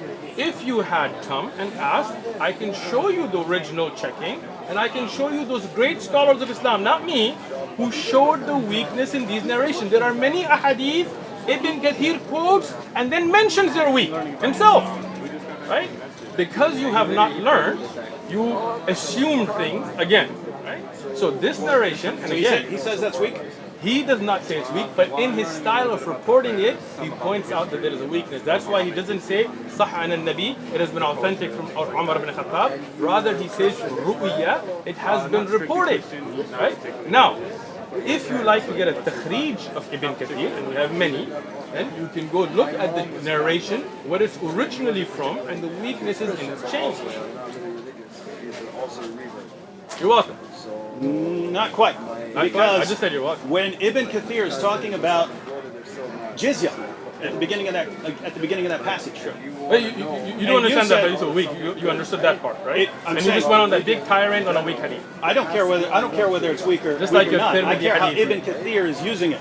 Well, So why? because you're saying that all Ibn Kathir is saying is This has been reported. That's it. no. Before that, all Ibn Kathir is saying, according to you, he's just saying that if someone refuses to pay the jizya, then that person will be humiliated and disgraced. Right? So no. You're saying that's what he's saying. But then, in order to back up what he's saying, he quotes this passage about Christians who were willingly entering into this contract, were forced to be degraded in all kinds of ways, and if they went against their contract in any way, then they would be treated differently beyond all the disgrace. So the only point is here, you can say weak, you can say strong. The context of Ibn Kathir's comments about jizya are in that context. So to claim that he's actually saying something that completely goes against all his background evidence that he's presenting Which is just not what I very, said. very, very strange. Let me explain this again. Okay. First thing, when Umar ibn Khattab, the same person you're talking about, when he went into Jerusalem, you know the historic reports, right? Yeah. You know there were churches there, right? And they invited him to pray in a church, right? You don't know? You know David does this when he doesn't have an answer. I get your body language cute. Yeah? All right, so when you go to the actual historic authentic narration, when Umar radiallahu went to Jerusalem, and there were Christians and there were Jews who had their place to worship, did he not allow them to worship? Sure. He did. Did he, even when they asked him to come pray in the church, he told them, I would, but I'm afraid that Muslims might take this from you as a place of prayer because I prayed there and I want this to remain as your place of prayer. Is that not right? Nothing to do with what we're talking about. It is. I'm not talking about Umar. I'm talking about Ibn Kathir. It is. So what I'm explaining is, Ibn Kathir, like any other mufassir, he mentions an ayah and he gives you that which has context, including authentic and including that which is weak. Right? And that is why when we want to study how to implement fiqh, we don't go to Ibn Kathir, right? We go to books of fiqh because you are stuck on one ayah. There are many ayahs, there are many ahadith, and then those books of fiqh look at all of them and they look at the different and they say, okay, this has been reported from a weak chain. What we know from an authentic chain, this is what Umar radiyan did. That's how we bring implementation. But the problem is you don't want to know about how jizya really works. You just want to take jabs. Go ahead. All I'm saying, So, period, was Ibn Kathir couldn't be saying what you were saying, otherwise he would not have backed it up with that. he definitely was, and because you don't understand the style There's of no way writing, he was. There's 0% chance he was. Have you studied Ibn Kathir? With a bunch of his commentaries. Studying and reading are not the same thing. I think you should know that, right? Okay. Have you ever studied Ibn Kathir? Look, we get down to the exact same problem that keeps coming up over and over again. Namely, we read the Quran, Okay. right? We read Surah 9. We get to 929. Fight those who do not believe in Allah. Sure. Hey, that sounds like it's calling on fighting people just because they don't believe in Allah. Sure. You would say no, because it really means fighting these particular people and so on, right? Sure. And so you have to go outside of that to even understand what it's saying. So fight those who do not believe in Allah, nor the last day, nor hold that forbidden which hath been forbidden by Allah and His Messenger, nor acknowledge the religion of truth from among the people of the book, so Jews and Christians, until they pay the jizya with willing submission and feel themselves subdued. That, if I'm reading that, until they pay the jizya with willing submission and feel themselves subdued, that sounds pretty clear. You fight people until you fight Jews and Christians until they pay the jizya. So if I'm standing here right now and there's all the Christians and Jews, should I just start going attacking them? No. Well, why not? No. Why not? Because there's a what? process. The ayah doesn't mention the process. Where's the process? Where's the process? Read the ayah. Where's the process? Abrogation's the process. Oh, now he wants to jump into something else. No! You see No! this? You're asking how it makes sense to this. Your hypocrisy has just been No, exposed. your Hold on. hypocrisy has been exposed. Hold on. and it's about to get exposed more. You mentioned the ayah, and when I told you there are other ayah, there are other ahadith, you told me if I just read the ayah and this is. But when I asked you the same question, if I just take that ayah as you're reading it, without looking at other ayat, without looking at fiqh, without looking at other hadith, then you would say that just jump out and start attacking these people. And then you were like, no, because there are other ayat. See, this is the hypocrisy. No, this is why we say you don't just take an ayah and then think you know what it means. We go to the people of knowledge, and that's in the Quran. If you don't know, yasal ahlul dhikr. Go to the people of knowledge. When I did that last time with the Bible, then you were like, no, that interpretation, this McCarthy, I don't know McCarthy. This is a hypocrisy, David. Don't be a hypocrite. Be real with me. Hold on. Let me finish. Look, when we look at an ayah of Quran, no doubt we look at those ayahs that are muhkamat, like those ayahs that are very evident, right? And there are those that definitely need the aid of tafsir, and that's why Allah subhanahu wa ta'ala told us that when you don't know, ask those scholars of knowledge. So if you want to know about jizya in reality and you don't just want to make videos, then come, I will mention to you all of the ayat, all of the ahadith, all of the aqwal, what is sahih from da'if, and the concept will be very clear. But if you don't really want to know, you just want to make videos, you will take one ayah and then you will say, well, this ayah says this to me, and then when I tell you, should I just implement it, you will say, no, there's abrogation, right? This is a hypocrisy. Don't do that. You want to know about jizya? I'll sit down, I'll explain it to you. All of the ayahs, all of the ahadith. Tafsir ibn Kathir is a great book, but as I said, no doubt, and I said it the first time and I said it again, and this is not throwing Ibn Kathir under the bus, rather saying that no book of tafsir is perfect. That's why we look at different books, we look at the takhrij of ahadith, and we go to those scholars who specialize in the implementation, the fiqh of it, and then we learn looking at all of the ayah. If you take the ayah by itself, then you would be telling me jump out and start attacking these people and taking jizya from them, but you know that that's not what it's about, because there are other ayah. I agree. Just like that, when you talk about jizya, this is one ayah, there are other ayat, there are other ahadith, there are other fiqh from it that then explain the concept. Okay. Now, Go ahead. back to my point. I'll add a little clarification. When we read, fight those who do not believe in Allah, it goes on until they pay the jizya with willing submission, feel themselves subdued. That seems clear as far as the language. And in terms of qualifications, like, oh, it really means people who are fighting you or something like that, then it seems like that should be included in. I agree that you do have to consider other verses, but that's been done. If you take this ayah by itself, then even what you said would be not clear. Meaning, if you just took this ayah out of context, you just took it out, without looking at historic context, without looking at hadith, then you would say jump out and start attacking these people. But this is why, when you look at jizya and what it's paid for, and what are the services received by those who pay jizya, then the context of all of it becomes clear. So if you did that as well, but that's the problem I'm talking about, right? Okay. So we read the Quran, right? Okay. And it's not arranged chronologically, of course not. But you have these verses like 929, 973, 9123, and so on, which call for fighting people because of their beliefs, right? And you read the context. So you read the verses that come before, the verses that come after, trying to say, okay, what is this? Is there some clarification here or something like that? You also have the greater context of the Quran. Which surah are we talking about? I'm saying Surah Ahzab. This would apply to anything. I mean, the ayat you're referencing are about Surah Ahzab, right? No, Surah At-Tawbah. Surah At-Tawbah is Surah Ahzab. Miskin. Ahzab? What's Surah 33? 33. So it's called Tawbah and Ahzab. Got both names. Surah 33? Yeah. Surah 33. Is the same title as Surah 9?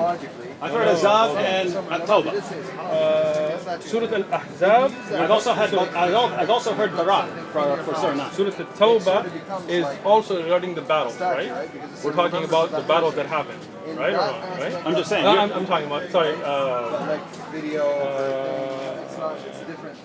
get you the name. But okay, so when you look at Surah Tawbah, for example, okay? Surah Tawbah was in the context of a battle, yes or no? Well, if you go to Ibn Kathir, it's what led up to the battle. It was in context about what happened in the battle, right? Yeah, they were calling for battle against the. If you read Ibn Kathir's Sirah, He says that command was given, and then as a result, Muhammad decided to march out and fight the Romans. But the Romans didn't even show up. You're talking about Tabuk. Yeah. Okay. So what we're saying is, when you're talking about a surah, you are looking at the context of what it's about. I agree. Okay. Yeah. So you have. So if you have a verse, right? The first thing is like the immediate context. Verse should come before it or after, and so on. Then you have the greater context of the book, right? And then, in addition to that, you have historical context. Now here's the point, right? I read the verse, and it's wow. That means what it sounds like it means. That's pretty bad, right? So. What do we have in the context? Well, the passage runs from 9:28 to I think 9:33 or something like that. Nothing there that would change the meaning. You have other verses in the Quran which talk more about fighting defensively. Right? You have other passages like that. But when we look at how these are... But you did agree that Surah Tawbah is about sort of Ahzab. I mean, about the battle with the Romans, right? Tabuk, right? Yeah. What happened in Tabuk? I think the Muslims went to fight and the Romans were there. But why did the Muslims go to fight? Well, according to Ibn Kathir, because of that. No. According to Ibn Kathir, here's the context. According to Ibn Kathir in his Sirah, right? Sure. So, in 928, the commentary for that was the Muslims were worried because Muhammad said that the pagans can no longer approach the sacred mosque, right? And it says that the Quraysh became concerned that this was going to hinder their profits from trade. We're not going to be earning the same money. People aren't allowed to come here anymore. They might not like us anymore. They're worried that this is going to interfere with their profits from trade. You're talking about the Quraysh. That's 928. Yeah, that's after conquering Mecca. So after they convert. So now they're They're worried that this is going to interfere with the profits from trade. So Allah says that He can still enrich them. And then the very next verse, how's Allah going to enrich us? Fight those who do not believe in Allah. Right? And you go through the entire passage. It's we're fighting these people to make money off of them. And at the end of it, he says, therefore, Muhammad destroyed Tabuk to fight the Romans. Let me explain that to you again. If you had actually looked at books of history in Tabuk, there were attacks on Muslims in Sham. You know about this, right? Nope. What can I do with people? Let's see where it's at. All right, so I have a video about Tabuk. Okay. I give all your references in it. Books of history, authentication. Watch it. Right? I'm interested in that one. Good. Send me that link. I'll send you a link. Okay. You didn't give me your number last time. If you know the title, then I'll show it to you on your phone today, so then you can watch. All right. On top of that, you also know that there are authentic reports that there was a Roman army that was being prepared to attack Medina. Right? No. So this is the problem. This is the problem. How have I never seen that one? No, it said there's an army in Syria. They're at war with the Persians. Where is this talking about? Where does it say they were planning to attack Medina? So if you like Ibn Kathir so much, get Bidayah wa Nihaya. Bidayah wa Nihaya. You never heard of Bidayah wa Nihaya? No. I mentioned it to you last time. If you're a good student. By the way, my student's not on it. You're proving my objection with everything you said. No, I'm not. Let me explain it to you, right? Once again, when I looked at the verses from the Bible, you told me you have to look at context, the old covenant. I agree. Same thing with the Quran. Excellent. So, when I look at, for example, here, I'm just going to give you an example, right? Deuteronomy, chapter 25, verse 11. If two men fight together, and the wife of one of them draws near to rescue her husband from the hand of the one attacking him, and puts out her hand and seizes him by the genital, then you shall cut off her hand, and your eye shall not pity her.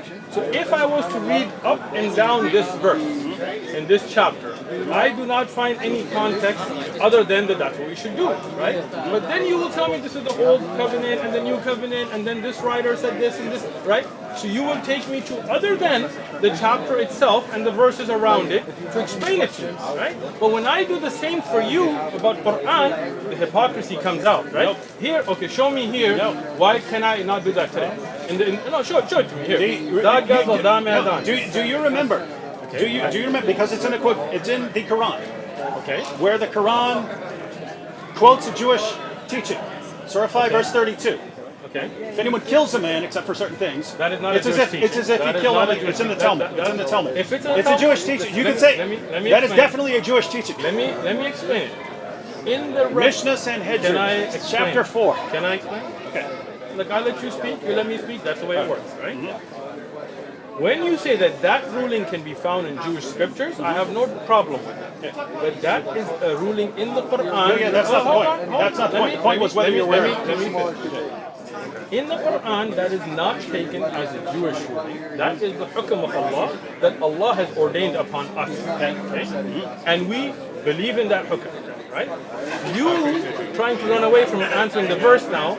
I'm willing to answer it. That was part of the. That was to explain it. Go ahead. But that was a misquote. That was not, that's the ayah in the Quran from Allah, not a Jewish teaching. If they have the same teaching, they have the same Allah that revealed it to them, that's fine. He quotes it as for the children of Israel, so obviously they had it. And then we open up the Talmud and it's in there. Again, so that's what I explained to you earlier, that these ayats are applicable for us as well. Okay. So, go ahead. So go ahead. None of that is the point. The point there was the reasoning for Jews behind that if you kill a man, it's as if you killed all mankind. The rabbis who are commenting on this are saying because you're killing all his future offspring. So they took that very seriously as far as destroying someone's family line. So, Woman and balls. because if your husband and some other dude are fighting, Okay. and you You want defend to, your husband. by crushing his testicles. Didn't say crushing, grabbing. But go ahead. You're making a. That's what the. Again, it's Okay, if I- see, it's again, he's lying in the Bible now. He's making. lying. See, no, you are lying because listen. Everybody that has a Bible at home. No, you're caught today again, David. Again. No. Everybody that has a Bible at home. If you grab him by the testicles, could you be Deuteronomy. destroying his family line? No, not You necessarily. can't. If you not necessarily. Deuteronomy. Could you? Hold on. Deuteronomy 25:11. Does it say crushing or seizing? If you're You are lying into if you your own gra- Bible. if Read someone, it. oh my goodness, if you reach down and grab someone by his testicles Doesn't mean- in the middle of a fight, Bro, you were in jail. You did some time. You probably kicked some dude in the nuts before. Doesn't mean you can't have kids anymore. This is a very you could, harsh. right? In a fight, you're grabbing him by the testicles. Are you saying this is applicable today? no. Why not? I don't see that in this verse or in this chapter that it's not applicable. If you read over and over again, it said, and these are the regulations for the children of Israel. No, but today, the children of Israel, for example, if you're Jewish, can you implement this as a Christian who's Jewish by race? I would say as a Christian, you should not try to destroy someone's family line. So then you would not, would you implement this, yes or no? What, He's cutting, cut. Cutting off the He's hand? No, cut. no, that's He's oh cut. my goodness. It's over, bro. That's listen. If you read this, Miskin, no. Miskin. If you read this, Want right? some water or If you read this, they are dividing up the land and giving it as an inheritance, right? These passages are about not screwing up someone's future descendants and inheritance. Look, I'm reading through this, right? There are many rulings about if you curse your parents, you should be put to death. If a young woman who is a virgin is betrothed to a husband and a man finds her in the city and lies with her, then you shall bring them both hey, out look at of this. the gate. Hold on. Look at this. hold on, No. hold on. Look what we got right here. Muhammad in the Bible. Sure. You have Shaykh Uthman here. Let me give you all these messed up. You're trying to jump. No. I think it's amazing. Jump. You jump to this. You jump to this. This is the same But verses. you're saying this should not be Same implemented. chapter. You're saying this should not be implemented, but you're defending. Look at this. You're quoting Deuteronomy. Excellent. You're quoting Deuteronomy, the book you're attacking. Deuteronomy, Genesis, Deuteronomy. This guy loves Deuteronomy. Deuteronomy. Hey everyone, how do we know Muhammad's a prophet? Because he's in the Bible. What are you going to do here at the Dawah table? Attack the Bible. Can't trust Deuteronomy. We can't okay, trust go ahead. Deuteronomy. I'll let you speak. How do we know Muhammad's a prophet? Because he's in Deuteronomy. And they don't get it. I'll wait This is for him. amazing stuff. All right. I'll let All him right. speak. Go ahead and attack the Bible I'll that let you you're speak. defending. Go ahead, speak. Go Go ahead. Attack the Bible that you're done? defending and that your prophet done, defended bro? and believed in. You done? Yeah. You are done. Yeah. Muhammad in the Bible. He thinks my name is Dr. Jamal Badawi. You're distributing the tracts. You don't believe in them? You don't believe in the tracts? I believe in them, but I didn't write it, so don't think that I wrote it. Now hold on. Let me explain this to you now. Go ahead. It's in Spanish. In English? Go for it. Brief illustrated guide to understanding Oh, Islam. look at him trying to get away from this. No, You no, think no, I'm no, gonna no, let no, you no, no, know? no. I think it's amazing All right, now, that you attack the First book thing- that you're using for your dawah to defend your prophet. First thing, let me reference this, all right? Okay. I personally have not researched enough on the reference to the Prophet Muhammad sallallahu alaihi wasallam in the Bible to be making that claim myself. There are other scholars who have, and they have written on it, and this is for them, and I have no problem with it. That does not mean that we believe everything in the Bible is true. We do believe that some of the true message could be in here, and the Quran is our guide. So we're very clear on that. What I was trying to show you here, Biblical prophecies. You see that? I just You see wanted to that? check. You see that? Biblical You see that? prophecies. You see Wait, that? wait, He doesn't wait. wanna Look hear at the it. first He passage doesn't you wanna hear quote. it. Look at He the doesn't first wanna hear passage. it. Deuteronomy. wanna hear it. You're about to attack Deuteronomy when Deuteronomy is the defense of your prophet. I am not. Go ahead, attack Deuteronomy, the book where we find your prophet. Are you done speaking? See, like I asked you if This you're is done. awesome. I asked you if you're done. This is awesome. And he said he's done, but he won't let me speak. Do you notice that? Anybody else? I notice when Shaykh Uthman gets right. nervous, he starts. Oh, you think I'm nervous? You better be nervous. You better be nervous. How do we know Muhammad's a prophet? Because he's in the Bible. What book are we attacking? The Bible. I can tell you're nervous because you're not letting me speak. No, this is awesome. I wanted to draw attention. I to got that you. point. I got you. Because here's what I got here's you. what I found. You Shaykh are Uthman. done. No, here's what I. You see, you won't let me speak. No. They won't let me You speak. can. I'm trying to. No, I'm you're trying not to letting me explain why I'm going speak. here. You're going on, and every time I speak, you interrupt me and bring new things. You're not letting me speak because you know that you're done. What do you mean done? You're about to let me attack a explain. book that we are both required to believe Let in. me speak. Okay. Go ahead. Tell us about Deuteronomy. Can I speak? Yeah. Thank you. So, when we talk about the Bible, and I've said this repeatedly, no doubt there's going to be some things in it, like for example, the commandment not to worship idols and things that we believe would be from God, and the judge there is the Quran. But no doubt, from the Quran and from what we believe and from what you know in your heart, there are things that have been changed. False. So, hold on, let me finish now. Let me finish. So, for me to say that there is a reference to something that should bring your attention to in the Bible, for example, not worshiping idols and so on, does that mean that I take all of the Bible to be preserved? And I've explained this, but somehow you didn't get it. No, I'm not done. Hold on, put it away, bro. Contradicting your God and your prophet again, man. I'm gonna speak, bro. I'm gonna You are speak. annihilating your God right now. I'm gonna speak. Nobody can align my God. Right? Now, the reason you're jumping here is because you're caught. Now, you're here in the verses, in the context that we're looking at. I'm not attacking these. All I asked you as a Christian is, should we implement these today? They are in the Bible that if two men fight and a woman seizes, not crushes, the balls of another, protecting her husband's life, her hand should be cut off and no eye should pity her. But you couldn't answer that, so you try to jump. I said no. It should not. Well, be why implemented. not? We're not under that law system. But where does it say that in the verses?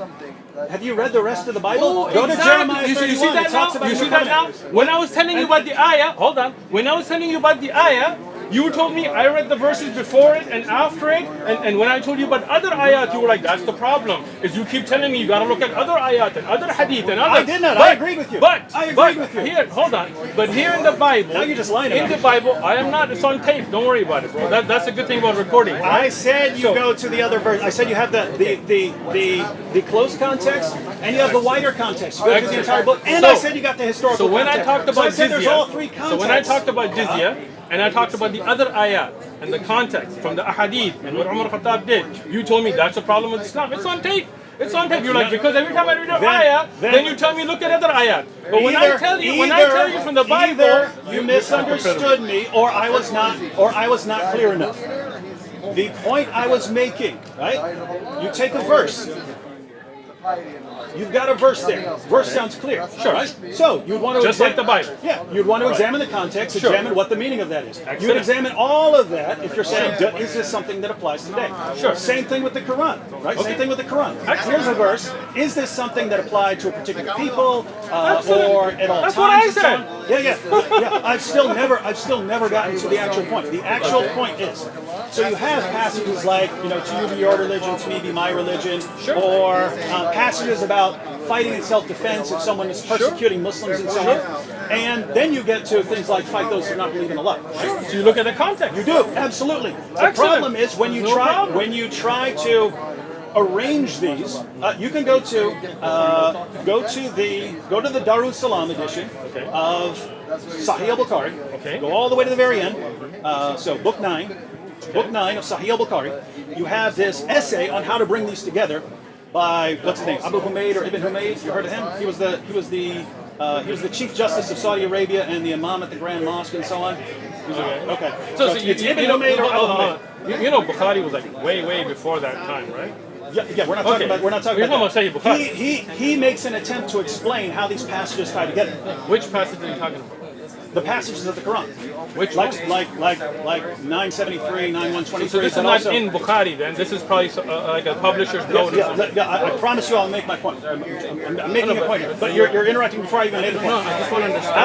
I'll explain that. So he's taking all these passages and he's basically answering the question, how do we reconcile all these different claims? Because you have some claims where, hey, you be your religion, to you be your religion and to me be my religion. These other passages fight those who do not believe in Allah, right? Okay. And he puts down he arranges things in 4 stages, right? He says there's a stage where Muslims weren't supposed to fight back. They weren't even supposed to fight in self-defense, right? Okay. And then he says, but then, after the move to Medina, then they were permitted to fight in self-defense if people are persecuting them and so on. So and like then Badr. he says, well, I'm trying to understand. Badr in Medina. You don't know. I'm guessing he would include Badr in that, right? No. He might include that in stage 3. So stage 2. Badr very early on. Stage 2, it's where Muslims are permitted to fight. Okay. Then stage 3 was where they had to fight if they're being attacked. This point, they had to fight. Shows your ignorance because the first law of allowance to fight came in Badr. Okay, so the 3rd stage is fighting is obligatory, right? You have to fight in self-defense. And then the 4th stage he puts is offensive jihad, where you have to actually go out and fight and subjugate people, right? Okay. So that's how he arranges those. That makes perfect sense to me. So so here's the issue, right? Here's the issue. We read the Quran verse. That sounds like it's calling to fight, right? Okay. But guess what? You can have all kinds of things and all kinds of books that sound like they're calling to fight. Okay. You got to read them in like context. So you have an actual very respected scholar who's putting the essay. Abu Humayd, the Chief Justice of he was the Chief Justice of Saudi Arabia, 80s, 90s. No, you're missing. What happened to Shaykh bin Baz? No. Dude, you're missing. You're completely misunderstanding. You know who Shaykh bin Baz is? You're completely You know who Shaykh misunderstanding. Abdulaziz bin Baz is? You're either deliberately misunderstanding. Listen. The Chief Justice of Saudi Arabia in the 80s and 90s is Shaykh Abdulaziz bin Baz, the head mufti. We'll just look up Ibn Humayd after. Sure. Okay. So let's look up. Go. But okay, but Let me finish one. So he says, how do we reconcile this? That's the conclusion that he comes to. Okay. That's the conclusion he comes to. Sure. I look at the same passages. That makes perfect sense to me, right? Okay. And so once you have that timeline, then there's basically one more question about how you would apply that. Right? Go for it. And the question is, once you've gone through these 4 stages, are you just in stage 4 and then that's stage 4 forever? So fighting. So why didn't you ask this? Yeah. No. So I'm here to help you, bro. You said I'm your favorite Shaykh, but you're the one who. By the way, this is all a response to something you brought up. Hold on. Let me finish. I'm almost done. You're talking 30 seconds, right? So, 1, do these 4 stages apply in such a way that once you've reached stage 4, the other 3 stages do not apply? That's the question. No problem. Or is this contextual? In other words, Muslims who are in sort of a situation like Muhammad was in Mecca, where he's totally outnumbered, and therefore you're not fighting back, would be under that sort of rule. Sure. I can see that, right? So that, as far as why you should not be running around implementing Surah 9, verse 29, I would interpret it because you're more in the situation of Muhammad in Mecca. But you're not a scholar to interpret it, so I don't know why you're coming up with your interpretation. I'm giving you his interpretation. No, you are. That's not what he said. That's not what he said. You are giving, David Wood are interpreting when you shouldn't. Okay, and By the way, here's the entire point. I gave you more than 30 seconds. Here's the Keep going. overall. Here's the big. Then you respond. Here's the overall entire point. The point is, read the Quran. Get all these verses. How do we reconcile them? Oh, here's a good way to reconcile them. Now it all makes sense. But that doesn't look good. Fight those who do not believe in Allah means that once you get in a certain situation where you're the most powerful force, you violently subjugate people, force them to pay jizya, impose conditions on them, and so on, or you keep fighting them until they're not, until they're gone or something like that, right? Okay. So that's what it looks like. And then even with the hadith, with Muhammad saying, I've been commanded to fight people until they say there's no God but Allah and Muhammad is his messenger and so on, that all fits into that. And here's the point. Even if that's completely wrong, to say, well, you're wrong about that, and therefore you need to go to all these different scholars. You got to go to all these different scholars and consult all these different scholars to figure this out. You're talking about passages that are calling for violence against other people, calling for the violent subjugation of the world when you read them like that, right?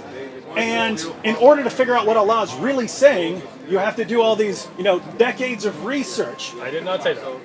So the problem is, which we always come back to, the Quran claims to be clear.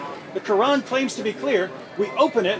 Well, we got some problem on understanding these verses. How do we reconcile them? Well, you reconcile them in a way that constantly escalates the violence. And if that's wrong, how do you know what you're supposed to do? Well, you're supposed to spend a lot of time going to all these scholars, but that means that it's just not clear. So we're not talking about reading the context or reading the entire book. You have to go outside of the book, and then when you get to the hadith, then you have to go to the outside of the hadith, and you have to go to all these scholars. But that is a lot of work to understand who I'm supposed to kill and who I'm not supposed to kill. You know what I mean? Are you done? I'm done. You are done. Now, as I said, you know that I'm not nervous because I let you speak respectfully. And you know you are nervous because you keep interrupting me. So let's see if you interrupt me now. Let's try it now, right? So, now, as I told you from the beginning, the Quran clearly tells you, if you don't know, يَسْأَلُ أَهْلُ الذِّكْرِ, ask those who know. I didn't tell you you have to go and do tens and years of research. All you got to do is go to somebody who is learned, who is scholarly, who has knowledge, and say, Shaykh, I read this ayah, I read this hadith, what is the context? How do we implement it? What verse is that? Hold on. No, just what verse is that? Everybody knows the ayah. No, what verse is that? Look up the ayah. إِن كُنتُمْ لَا تَعْلَمُونَ يَسْأَلُ أَهْلُ الذِّكْرِ. I was thinking 21:7. Hang on.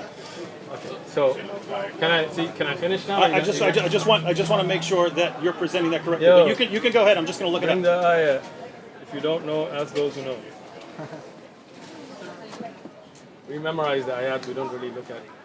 So can I continue, or is your nervousness not letting me speak?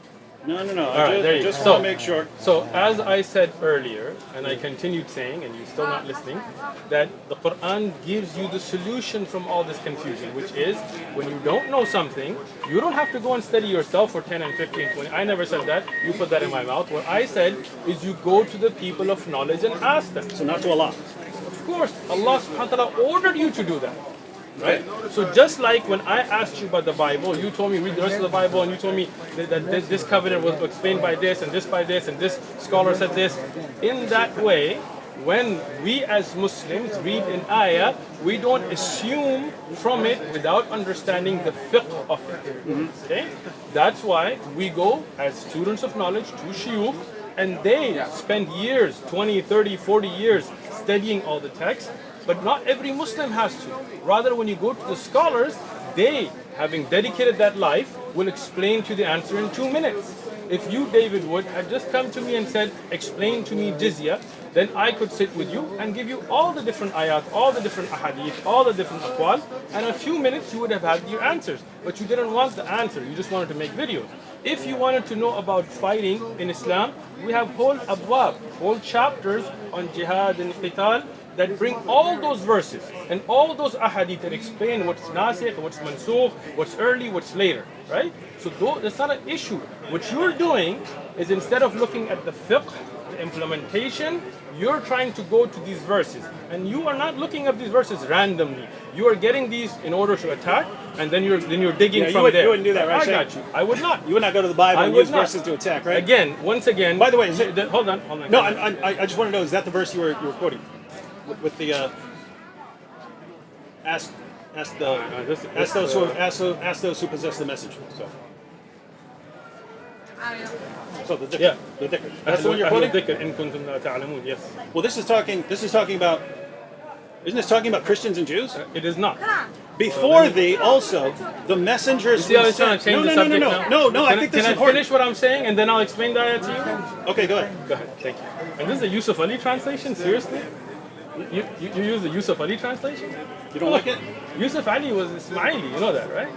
I believe Hilleli Khan actually says this is talking about Jews and Christians here. Or Oh. he says the previous scriptures. So get Hilali Khan? Get Hilali. I mean, here, look at Mustafa Khattab here. What's the... Bring it up here. 21:7. Whose one is this? I have no idea. Go ahead. Finish the point. So, I'm looking let's at- get I'm back to the listening. point. I can listen and When look up you a talk about the 4 stages that you're speaking about, which is not in Sahih al-Bukhari itself, you're talking about somebody's commentaries. I know. Right? It's how he's making sense of all of this. Sure. So let me explain this to you. No doubt there was a time when fighting was forbidden, right? And then a time came when fighting was allowed, right? And then the time came that fighting was implemented against certain situations. But if you want to know whether these are stages that cannot go backwards and cannot reconcile between the stages, then the easy thing is to see how the Prophet ﷺ dealt with it. Are there Christians and Jews and tribes that Rasulullah ﷺ continue to have treaties with? Are there those that the Khulafa in the time of Abu Bakr and Umar and Uthman, Ali radiallahu anhum, continue to have trade with, for example from Sham, and they were not being attacked, right? And are those, like in Tabuk for example, where they were attacked, and what was the context of what was going on when they were attacked? What are the rules and regulations of difa'?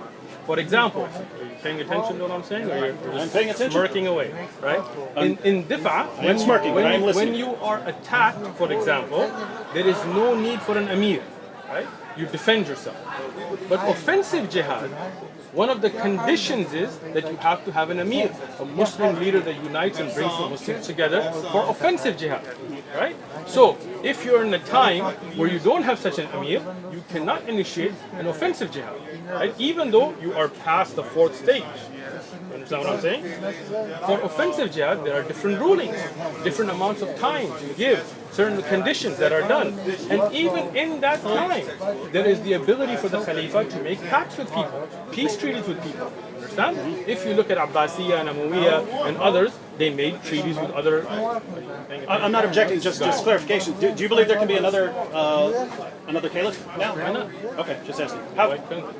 Yeah, I don't want to sidetrack, but how would that happen? Would that be like scholars decide on one? I mean, or not just something? scholars, but the Muslim Ummah would come and give bay'ah to a person, and you know, as a consensus to come with one leadership. And we hope Allah will give us a Khalifa soon. Okay, so now do you understand about the 4 stages, or you just didn't pay attention during that part?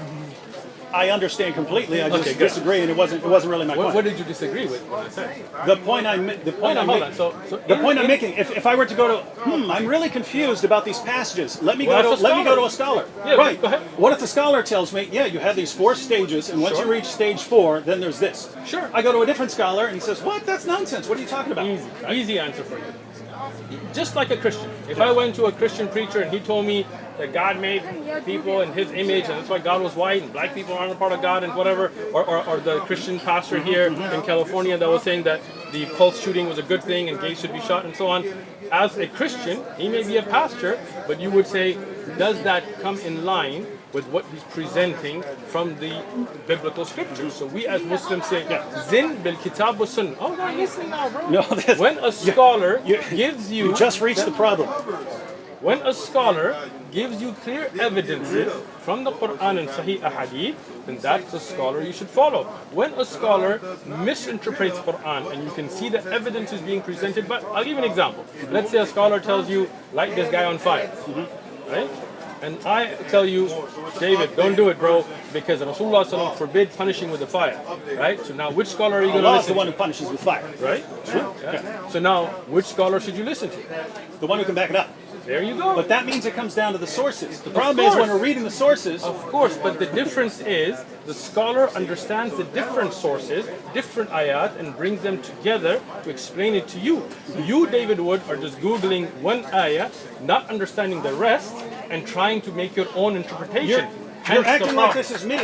You're acting like this is me. What we're talking about. When so for example, in this Surah 21 verse 7, right? So you got Yusuf Ali. Before the also, the apostles we sent were but men. Yeah. I'm giving that as an example. Before the also, the apostles we sent were but men, to whom we granted inspiration. If you realize this not, ask of those who possess the message.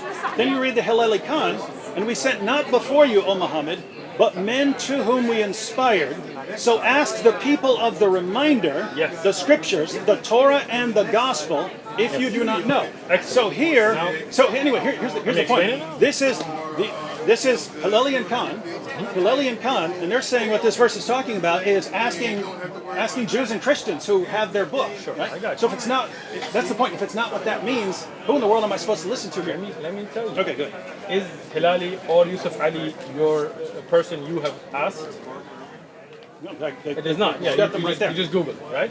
No, They're I not- went they're- to their translation. It's right there. Yeah. You Googled it, right? You I looked didn't. it up. I did not Google it at all. Okay, so you looked it up on the internet, right? Yeah, This that's is what not- it says this in the is Quran. not- Pull it This out. is not asking a teacher.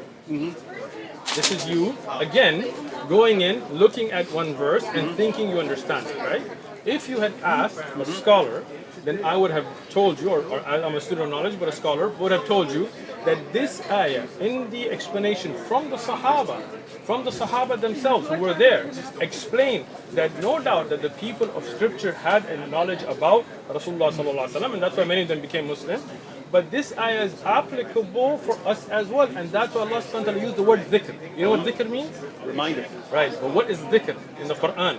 Inna anzalnahu. Right there, it Dhikr. applied to the earlier scriptures. But this is the Quran making tafsir of the Quran, if you understand, right?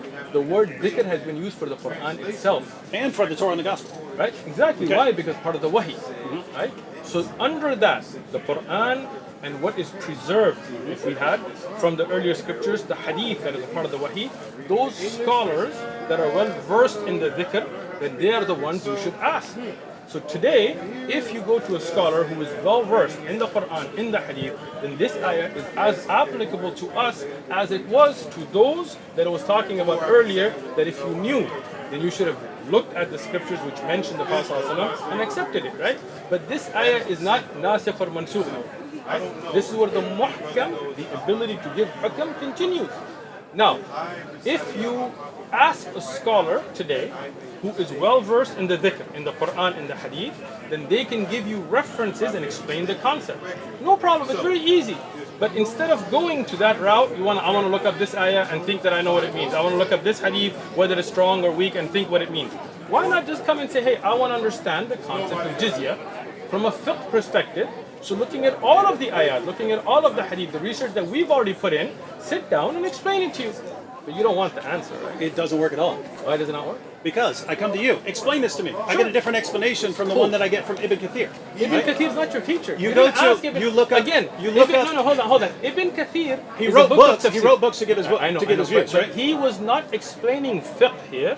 He was explaining an ayah and things that are related. It was not in the implementation. It's not a big book of fiqh. So instead of going to, you didn't go to any other Islamic scholar and ask this question. You went and tried to make your own interpretation based on Ibn Kathir or whatever else. Here, you brought it up. I gave you the answer, right? I gave you the other ayat, other ahadith, but then you didn't like that. You want to continue to make your videos, right? But what I'm Because- saying is, why not come and ask? If you don't want to ask me, not me, go ask another scholar. Sit down with a scholar, a qualified Islamic scholar, and say, I want to understand the ahkam of qital. In our time, what are the ahkam of qital? And a scholar will say, this ayah, this ayah, this ayah, this ayah, this ayah, this hadith, this hadith, this hadith. You don't have to do that research. That's what a scholar does. And with all of that, he'll give you a clear answer. No. So you don't want a clear answer. No. This is the same That's as not. That's not. exactly. Yeah. No, I said you don't want a clear answer. He goes, no, I don't want a clear answer. Let me give you an example, right? So you take a verse like no compulsion. Truth comes out, bro. You take Truth a comes verse. out, whether You you take a like it or verse not. like no compulsion in religion. Sure. You go to something like A scholar. Tafsir Qurtubi. No, again. Tafsir Qurtubi. Instead of going to a scholar, you're going to Qurtubi, which Notice, you don't you understand. can never read about Islam. You can't just read the can, Quran, you read can. the Hadith, No, read the Sirah, Just- read the commentaries. just- You'll only be just- misled. You just have to go to a like- person. You have to just go to a person when to tell you. I mentioned about the Bible, you told me you got to look at other verses and other that. You can't just read the Bible. You I can. agree, but you're not telling me to read other verses of the Quran. You're telling me I have to go to a person. I am. But what I'm saying is, if you're willing to dedicate years and years of research, looking at all the different issues, I have no problem with that. But as a student It of shouldn't knowledge- take hold years on. and years of research Hold to on. figure out what Hold this on. verse is saying. Hold on. Listen. You're talking about a whole system of life. You're talking about a penal code. No, You're- I'll be talking about a verse. Like, but- what does this but- verse but- say? But again, the Quran is not just one verse, right? You're talking about something that has the rules and regulations of war. You're talking about those stories of the past, of the future, about prayer and fasting, about dealing with your neighbors. All of that, no doubt, if you want to start implementing it, requires scholarly work. Right? There are ulama from the time of the Prophet ﷺ, Ibn Abbas, Ibn Mas'ud, there were the scholars amongst the Sahaba. And when a companion didn't understand the ayah, he would go to them. That's why Rasulullah ﷺ said, take the Quran from Ibn Mas'ud, Ibn Ka'b, and others, right? So you would go to them. And then when they would ask, then they would explain it not from their own interpretation, from the other ayat of Quran, looking at context, looking at hadith, they would give an answer. Today, for example, if you want to get a medical question answered, you have no problem going to a doctor. You don't say, why can't I just pick up Grey's Anatomy and make my own insertion into my liver, right? But no doubt the hereafter and Islamic laws is something that's complicated because you're implementing. If you just want to read for your own spiritual benefit, read the Quran all you want. But if you want to implement Islamic jihad laws or There's no hudud, scenario where I want to or implement hudud, this stuff. then you need I want to to understand it. Okay, if you want to understand it, excellent. So when you want to understand the rules and regulations of jihad and jizya and things, you need to go to those who are experts in it. Just like if you want to understand legal system in America, you don't just pick up the Constitution and go, to me 2B means this. No, you go to a legal expert to understand it. Just like the Bible. If you want to understand the Bible, we have people like McCarthy and others who write these. But you even told me, McCarthy, when I pointed out from McCarthy, you were like, that's just one guy. You threw him under the bus. But you would go to a Christian and ask, hey, is this applicable today or not? Is this a proverb? Is this a simile? Is this Jesus giving a direct ruling? Or is this something that has a different meaning? Just like that. But you don't want to give the same courtesy to Islam because David Wood just wants to make videos. Wrong. So, and I know we have to be wrapping up here, but We do, yeah. just to explain my perspective here, right? So, back to what I mentioned earlier. And this is not to belabor this particular point, but it's if I were to look it up in the tafsir of Qurtubi, so on, and look up this verse. He gives, according to this guy, and this guy, it means this. Exactly. According to this guy, and this guy, Perfect it means something. example. It Thank means you. something completely different. Thank you. According to this guy, and this guy, but he's quoting Muhammad's companions and all these other guys who are giving all of these different interpretations. Exactly. Right? So here's the thing. The idea that you just nailed your coffin right now. idea that the further you go back in time, the less they know. To where not true. Muhammad's companions are walking around, the verse means this, and someone else says, no, it doesn't mean that, it means this, and they're giving completely different interpretations. They're applying completely different hadiths to the situation. They're saying in the historical context for this one was this one. The other one says no, the historical context was that. If there's that much confusion back then, the idea, I'm just going to go to a scholar. All the scholar could possibly do is explain why there's so much confusion. Nope. Unless everyone back then, except one particular I got you. interpretation, I got you. Go had ahead. it correct. And anyway, here's the point. That wasn't the point? I read a verse. I read a verse of the Quran. I read a verse of the Quran. That sounds like this. Let me look it up. So I look it up in the commentaries, and I find that according to Muhammad's companions, they didn't agree on it. There's all these different interpretations. Right? So I go around, look at the relevant hadiths, and you get different interpretations of the verse. And your solution is, well, you have to go to a guy. The problem is, I could go to a guy who favors this guy in the commentaries more than this other guy. And so I'm still going to get, you're acting like if I go to scholars today, I'm going to get this consensus opinion on what this verse means. And I know enough to know that that is not true. You don't.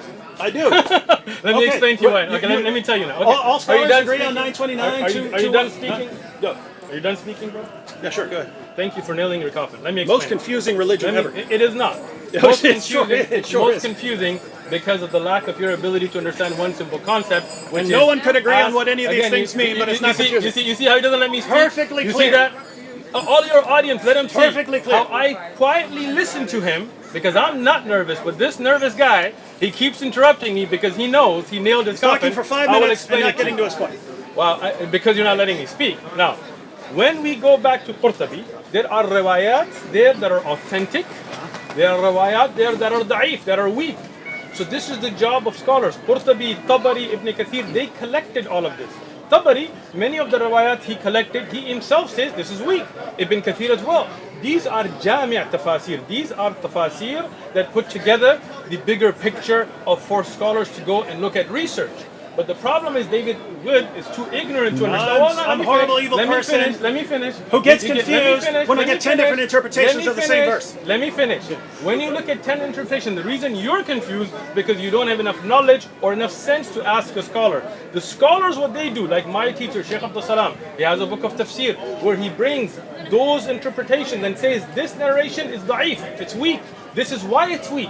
Its chain is weak. Qurtubi mentions it, but it's da'if. Ibn Kathir mentions it, but it's da'if. At-Tabari mentions it, but it's weak. And then here is what is authentic.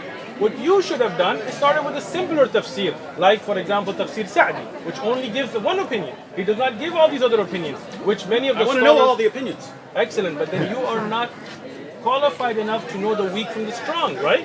Do you know Ilm al-Rijal? You don't, because you don't. Do you? If you're saying that Muhammad's companions. Again, you're saying this. We're getting this wrong. You're saying this again, We're getting this and wrong. I've explained this. That is not that the Muhammad's companions sallallahu alaihi wasallam are wrong. It's because many of those narrations are weak in their So chain. people were lying about them. They were not lying. Again, They weren't lying. There is a They're difference. not making them up. There's a difference between kadhab, a lie, and a da'if hadith. Right? But when something is not authentically established, we don't rely upon them. You understand? It's not that the companion is lying. It's that people make mistakes. People like yourself. It's a lot of mistakes.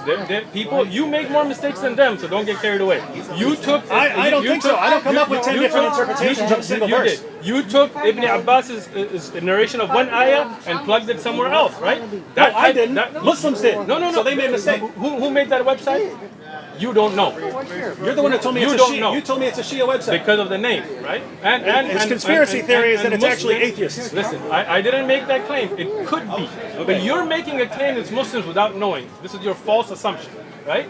But that ayah has not been explained by Ibn Abbas. You falsified that by misreading a website. Now, like that, there are By other trusting people, these guys. by trusting somebody you don't know, So, which is funny. Qurtubi Anyway. is making the mistake of trusting all these different commentators. No. But Again, notice, once if again, notice, no. if Once there's again, 10, no. if Let me there's 10, finish. if Let me finish. Qurtubi gives, You see- if Qurtubi gives Fair. 10, if Qurtubi gives 10 interpretations, and these are all traced back to Muslim scholars, right? If he gives 10 interpretations and 9 of them are wrong, Sure. that means but- means that the false information and the mistakes are massively outnumbering. Let me explain this again. truth. When there are 10 narrations, there will not be 10 different opinions. It will be one will say, for example, it's Makki, one will say it's Madni. One will say this is for this ayah, this is for this ayah, right? So it's not like there are 10 different interpretations, but there may be weak narrations. Qurtubi, Tabari, these are research level books. These are not supposed to be just for people like yourself who don't know Sahih from Da'if, that go and think they know. So I can't go read those books. I can't read the Quran because I misunderstand it. I can't read the Hadith. I'll just misunderstand it. I can't read the commentaries because it's too advanced. Read the Quran all you want. Read the Hadith all you want. But when you don't know, ask those who know. That's why you should have a teacher. That's why you should have shuyukh who dedicate their life to understand what is strong from weak. Because what happens when you don't, like Christianity today, when you get 3 Christians, you get 4 different Christian beliefs because everybody wants to make up their own beliefs. Now he's attacking right? Christianity. No, I'm giving an example to understand, right? But in Islam, alhamdulillah, Allah protected the Quran. One, with the Arabic language, so we can learn it and understand it, so we can know the meanings of words. can't know it. Yes, we can. Secondly, we have alhamdulillah the Quran that explains the Quran. We have ayat that make tafsir of ayat. Alhamdulillah, there are things where there are clear, sahih, authentic ahadith from Rasulullah sallallahu alaihi wasallam that explain the ayah. There are authentic narrations from Sahaba and Tabi'un and the ulama of Islam that took these, right? They can't even agree on the meaning of a word. They do. The problem No, they is, don't. let me finish. I'm saying no, they don't. Let me finish. Right? When you look at the meanings of words, Jami' al-Tafasir will give you everything that is reported, right? But no, for example, no scholar in Islam says Qul huwallahu ahad doesn't mean that Allah is one. Right? No scholar does that, right? Rather, they come to a consensus, ijma', and much of tafsir is bil ijma', is by consensus. And kutub of tafsir explain that. But your problem is you don't want to ask somebody who knows. You want to go and read here and read there, misunderstanding those ayat and then try to implement it. It's very simple. Very simple. The most confusing religion out there. The people of knowledge. Is that difficult for you? Let me slow it down. Ask the people of knowledge. And You want me to sign language for if you? I go to Kौन सी ज़बान बोलोगे आप? Maliki Urdu scholar, बोलो? I go to a Maliki scholar, Hanafi scholar. You think Malikis and Hanafis have difference in tafsir? That's how ignorant you are? Whoa, whoa, whoa. So, well, you're the one talking about implementation. Yeah. So if you're talking about executing apostates, Excellent. they do have differences. They do. What's the Maliki opinion? The Can you name me one Maliki fiqh book? Listen. Name one Maliki fiqh book. You will win right now. Name one Maliki fiqh book. Look, I think you're Name trying to one deceive Maliki fiqh book. Just one. Let me break this down. Name to me one Maliki fiqh book. Not the point. You can tell me if I'm wrong. He doesn't know. You tell me if I'm wrong. He doesn't know a single. I don't Okay, remember name whose interpretation me. I went. Name Notice he me just one- dodged this. No, I'm not. I'm not. just dodged I'm this. showing your ignorance. Am I right or Name wrong? me one Shafi'i fiqh book. Just answer Name me me if one I'm right. Hanafi fiqh book. I can't. Name me one I- Hanbali fiqh book. I- Name me one Zahiri fiqh book. Dodging the You issue. don't He know a knows what the single issue is coming. fiqh book's He name. knows what the issue is coming. He knows what the issue is coming. Go ahead, bring it. You go to one of these schools. Okay. It says that if you're going to execute someone for apostasy, Okay. you have to give them a waiting period, Okay. a certain number of days, right? All 3 of days them or said something that, like that, okay. right? No, some of them say you don't have to.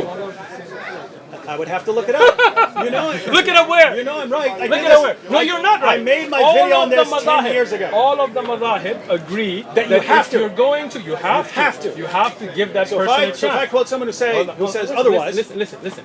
don't they disagree listen. as well on whether female apostates are to be executed or not? Let me explain this. Is there a disagreement among the let four me- schools? let me Is there a explain. disagreement among the four schools Let me on whether explain. female apostates are killed like male apostates? Not mu'tamidan, right? But you don't even know what that means, so I gotta explain it to you. okay? Explain it. When you say a Shafi'i book, or a Maliki book, or a Hanafi book, or a Hanbali book, or a Zahiri book, many scholars, thousands or hundreds of thousands within that madhab wrote books. Many of them were wrong about things. Many of them Scholars got it wrong? Scholars, yeah, people. Man, Oh, I'm man. glad I didn't go to Oh, those scholars. I'm glad that you think that Christian scholars never get anything wrong, right? I'm glad I didn't go to those scholars. Gotcha. I'm glad Gotcha I'm again. glad I didn't go to those scholars because the Gotcha only again. place you So- can go so you're to telling me- understand what the you're Quran telling- is you're saying telling is to me a scholar, Christian but they'll scholars- give you different Listen, interpretations. You're saying Christian scholars never get anything wrong? Christian Bro, it's scholars over. get It's all over. kinds You're of things. done. Wallahi, you're done. If you have a Wallahi, verse that is you're done. commanding me how to act in the Like, world, Christian scholars never get anything wrong. Is that true? no. Well, I'm glad I didn't go to those scholars, right? Look. He's Oh, come on, he's man. interpreting. You're done. You're interpreting. Now, let me you're explain the interpreting. point Hang to on. you. You're interpreting me as saying that Muslim scholars can get something wrong. Shame They on can. me because I would No. Muslim scholars can. absolutely not. I'm saying when if you're claiming you're acting like there's this consensus. You pick a scholar, On you go certain to issues, you go to a on certain scholar. issues there are ijma. On certain issues there is ijma. Certain issues there is khilaf. Yes. We study those. Now let me explain the Yes, madahib. yes. Here- Here's the- because- no, no, here's the- let me benefit No, you hang on. by You letting talked you for learn like 10 something. minutes straight. I'll keep this I short. wasn't even done. You interrupted me. I'll keep this short. You interrupted me. I'll keep this short. Go ahead. You I'll keep always it- say that and then I'll you go keep on. I'll keep Go it ahead. very short. Go ahead, bro. I got you. Keep this very short. So, in Christianity, there are consensus issues. In Islam, there are consensus issues. Right? Agree? When we look up the issues where there are disagreements Sure. in Islam, Sure. it's things like fight those who do not believe in Allah, Sure. And how Christianity. to carry out Sure. apostasy Oh, laws. you think all those crusades and all those battles for the no, cross they're weren't not, under the Bible? They're not getting that from there. They didn't use the Bible to justify crusades? Oh! No. You're as No, ignorant of history as you verse? are of What verse? Islam. What are they using? Excellent. What verse are they Excellent. using I'll to- tell you what. Hold on. to slaughter Hold on. people? Hold on. If Love you your go- enemies. if that's what the Crusaders said when they raped, massacred with the cross. I'm saying, where love did your enemies, I'm right? saying, where did they get it from? Excellent. Do this when you go home. Look up the Pope's writings using the Bible to justify. Yes. What verse? Give me a verse that you could use. Look, I am not the one that studies the Bible or the Pope. I didn't come with that claim. You But spend I'll tell every you week what. attacking the Bible. You can't give me one verse that could be used to justify the Listen, Crusades? Look, there are plenty of verses that they have used. Just one. I want one. One verse Sure. that would actually, in Sure. context from a Sure, scholar, no problem. be used to justify. You want just the verse? No problem. I got you.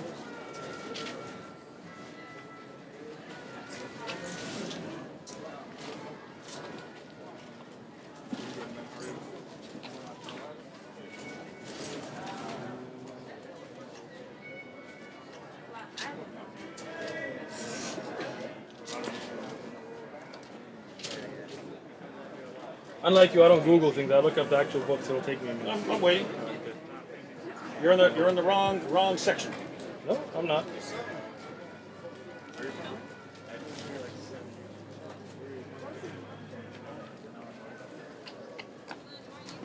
Looking for Luke 19:27? Try that one. Luke You got- 19:27. you got it Excellent. highlighted. All right, I You got do, it highlighted. I do.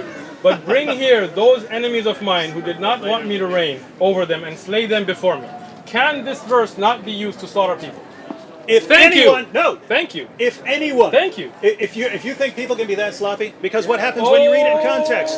Oh, now we need. Okay. So now. Yeah. Go That's ahead. a perfect example. Excellent, it You is. go to Luke 19:27. You start reading at verse 12. Okay. Jesus is telling a story. He tells a Excellent. story Yes. about a king. And what's the point king of the goes story? away.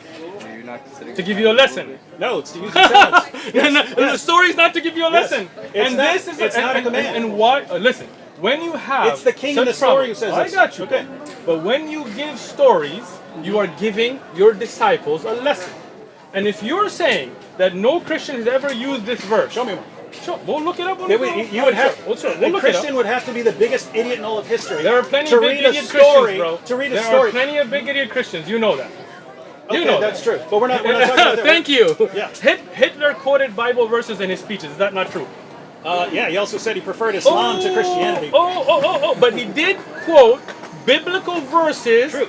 to Is he- promote is his he a- genocide. is he a So scholar? are there Christians? Is he a scholar? Are there Christians who use biblical verses to massacre and kill? You have just proven yourself to be wrong. Thank you very much, David Wood, for coming out. Have a good Absolutely trip. not. You're talking about consensus of scholars, and you name a bunch of people who Look, aren't scholars. Look. Following You said what you said, any random person who picks up a Bible. You said that a Muslim who just picks up the Quran can misunderstand these ayat. I agree. And I told you that the same is true for the Bible, and you said, show me a verse No. that a Christian could pick up and read and misuse it to kill people. I showed it to you, Absolute and you nonsense. admitted on No. camera that No. a person who believed in Jesus, according to his own admission, Any literate person Hitler who reads that used them. sees that it's Now, a story. He go home. literally starts. Go home. The passage literally starts with, and he told I them a understand. parable. But there are Christians that you will find Where? that have taken. Sure, we'll look it up. When you go home, look up the Pope. A Christian quoted 1927. Hold on, listen.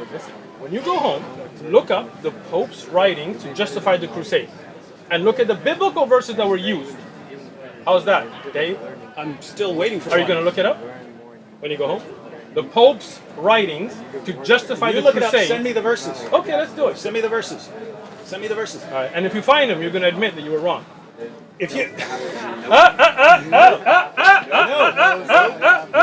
you're still not understanding the point. You're talking. If I find you what you're asking for, will you admit you're wrong? Yes or no? It's a pretty simple question, Dave. If you show me, if you show me, That popes use the Bible to justify massacring people.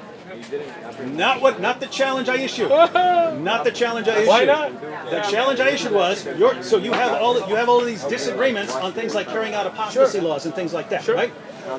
Among scholars, If I among find schools you of thought, Christian among scholars schools of thought that have used If you biblical have- verses to kill people. If you How's that? you have to show that there's disagreement. You have to show that there's actual So you disagreement. mean there's agreement that you should kill people on those verses? No. So I'm assuming if somebody No. misunderstood it, like the Pope, that there are others who would disagree with him. Not? No, No? you're still not getting the situation.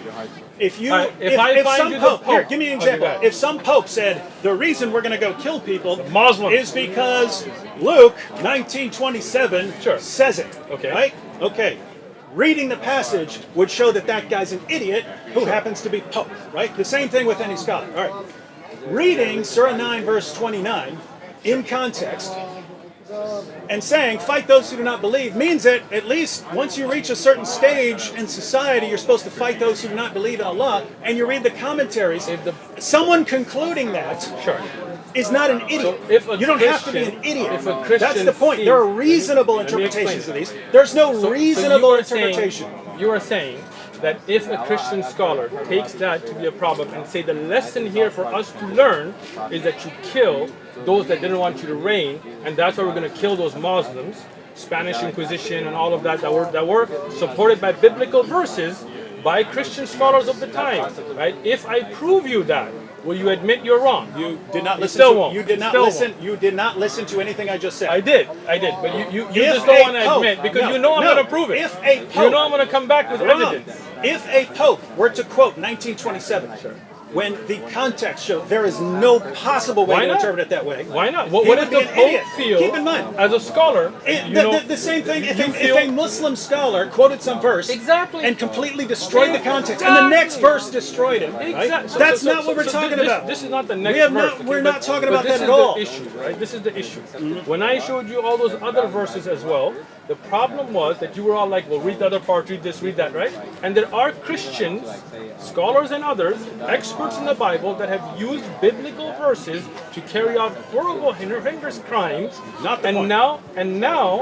now when I am telling to you that I'll bring you those evidences, names and which verses and everything, you are still trying to find a back way out because you know I'm going to find it and you know you're going to be proven wrong again. You missed the point entirely. I'm saying you take any of these verses and say this means we should go kill people. You would have to either be insane or have some agenda. Here's what you can say. Here's what you can say about Christianity and Islam. There are people who have agendas who will knowingly distort the meanings of verses in order to get what they want. I'm sure you'd say that about about ISIS, right? That they're distorting passages, right? They're distorting passages. Yeah. So you would say there is no Christian that sincerely believes that killing homosexuals is a biblical order on it. If a Christian tried to apply that today, I would regard him as insane, really, or massive agenda. So Mr. Anderson, the Christian preacher from Arizona, if he says homosexuals, according to Christianity, should be executed, I would. You haven't watched his video? No. Then Preacher Anderson, go watch his news footage where he shows the Bible and says that is the ruling in Christianity for there is no ruling in Christianity. You'd have to go to the old covenant. That's what he said. And therefore he'd be ignoring the entire new covenant. So now you are caught on tape. I'm not caught. A Christian is he a scholar? preacher. He is a scholar. He's a respected scholar? Yes, he is. A respected scholar. Yes. Oh, he feels he is. Oh, he has a large following. He has degrees. He has what? So when now he's caught. Now he's caught. Watch him run. At all. A Christian scholar, a minister with a following, using the biblical verses, feels that the order for him is that with context is that homosexuals should be put to death. Or you have to have an agenda. So which one is it? Which one is an agenda? You don't think he has an agenda? I don't know. I'm not going to assume that. Some people don't like certain people. Preacher Anderson, David Wood is saying you're either insane or have an agenda. I am. Check. If you're saying homosexuals should be executed under the new covenant, you guys work it out amongst your Christian selves then, and then come to us and talk about it. Yeah, and thank you very much. Then tell me how many Christians are executing homosexuals? Plenty. And how many jihadis are slaughtering people in the name of Allah? Listen. You haven't been to South Sudan, you haven't been to Russia, you haven't been to other places where there are homosexuals being killed in the name of Christianity. You haven't Islam? Yeah, there are, of course. We already agreed earlier that many people can misunderstand things and people's actions are not an evidence. But scripturally, can people misunderstand the Bible? Even scholars, you have been proven, and you threw the poor Anderson guy under the bus. Preacher Anderson, even though I may not agree with you on a lot of things, but I do feel pretty bad that David threw you under the bus. Have a great day. This from the guy who throws Ibn Kathir under the bus. I did not. I explained the weakness and his own God under the bus. I love Ibn Kathir. And his prophet under the bus. And I love Rasulullah sallallahu alaihi wasallam. And says, oh, I can't believe Deuteronomy, Exodus. Look at these horrible teachings. You know you got his God and his prophet say these are the inspired word of God. He throws them all under the bus. You know so under the bus here we have God, prophet, Ibn Kathir, greatest scholars of all time in Islam. You just want to make your voice. We got one guy we can go to. Make your sound. We got one guy we can go to learn Islam. I told you earlier. Any scholar is going to give us the same answer. I'm a student of knowledge. Go speak to a scholar. No problem. Any scholar. a scholar who will give you answers with evidences. Yes. Ahlul dhikr. Okay, well, any scholar can say, here are the stages of jihad, and here's the source. Again, if a scholar tells you to do something that is clearly against the hadith, then you know that's not a scholar upon the Quran, the Sunnah, and the way of the Salaf of Ummah, right? How can fight those who do not believe in Allah be against the hadith when Muhammad said, I've been commanded to fight people until they say there's no God but Allah. Right. You could go to other hadith and try to use those to change the meaning, but there aren't a lot of clearer passages than fight those who do not believe. And then we look at Muhammad, I've been commanded to fight people until they say that there's no God but Allah. And if you get to a position where you say, oh, but in order to understand those, you have to... When the Quran says, but if they incline towards peace, then incline towards it too. Wrong passage. Then what? No. Not But isn't the Quran, right? It's under a different stage. Under defensive jihad stage. Where does it say that it's under defensive jihad? That's how you reconcile. That's it. no, That's how you got reconcile caught it. again. What is Didn't it, get 60? Hold on. Ooh, poor guy. Try. Hold on. I got you. Important aspect within our life. The most important thing, because we don't want to end up on the other side, right?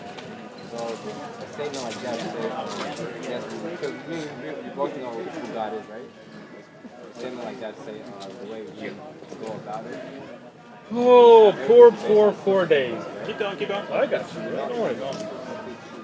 God prescribed this worship, 8. this worship, this worship. Surah Anfal, the spoils of war. He just said this is defensive jihad time, right? Nope. Surah Anfal is defensive jihad. This is the first time I've heard that tafsir. So, in number 60, this is defensive jihad for him.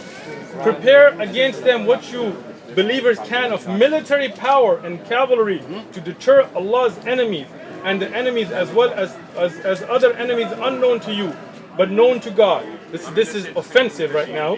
Whatever you spend in the cause of Allah will be paid to you in full, and that you will not be wrong. He just considered this defensive jihad. But if the enemy, in an offensive jihad time, if the enemy is inclined towards peace, make peace with them. Boom. Not the final revelation. Before, after. Whoa. I've never. So this is defensive jihad? Is This is a defensive jihad ayah? Yes. Yes. Preparing for war and getting Yes. seeds for war or defensive Yes. jihad? Are you going out and subjugating the world, or are you fighting people because they're people fighting you? Surah Anfal, the spoils 8 of or war. 9? Which came later? Spoils. Surah 8 or Surah 9? Which one came later? You think they came Which one came numerically? later? Which one came later? You think they came numerically? No. Oh, Which one came miskin. later? There are ayat in both. Are you telling me that 8 let me came after explain 9? it. Let me explain it. There are ayat in Surah Tawbah and Surah Anfal that came in different time periods. They didn't come one surah at a time. You miskin guy, you didn't know this? These surahs are not revealed one at a time. There were ayat revealed in the 8th surah. 929, before or after that? I don't have to look that up. But this is offensive jihad. You don't know? And I don't know. I don't know Okay. everything, bro. I got you. But here, even with offensive jihad, Allah says that if the enemy is inclined towards peace, make peace. This surah is called Anfal, which is the spoils of war, which are not from defensive jihad. Boom! David Woods, ignorance, Wrong! proven again. Fight. Put it. So Ghanima Anfal came from defensive jihad? Let me put this slightly differently. Ghanima comes from defensive If jihad. that were Allah's final ruling, just as the earlier rulings about fighting people who are attacking you or something like that, right? If those are the final rulings, you wouldn't need 929. Why You not? wouldn't need fight those who do Why not not? believe in Allah. No. You don't understand the ayah. You wouldn't need the extra verse. Let me explain it. Right? When you have a time when you talk about the ayat about Quran coming, they are coming during different battles.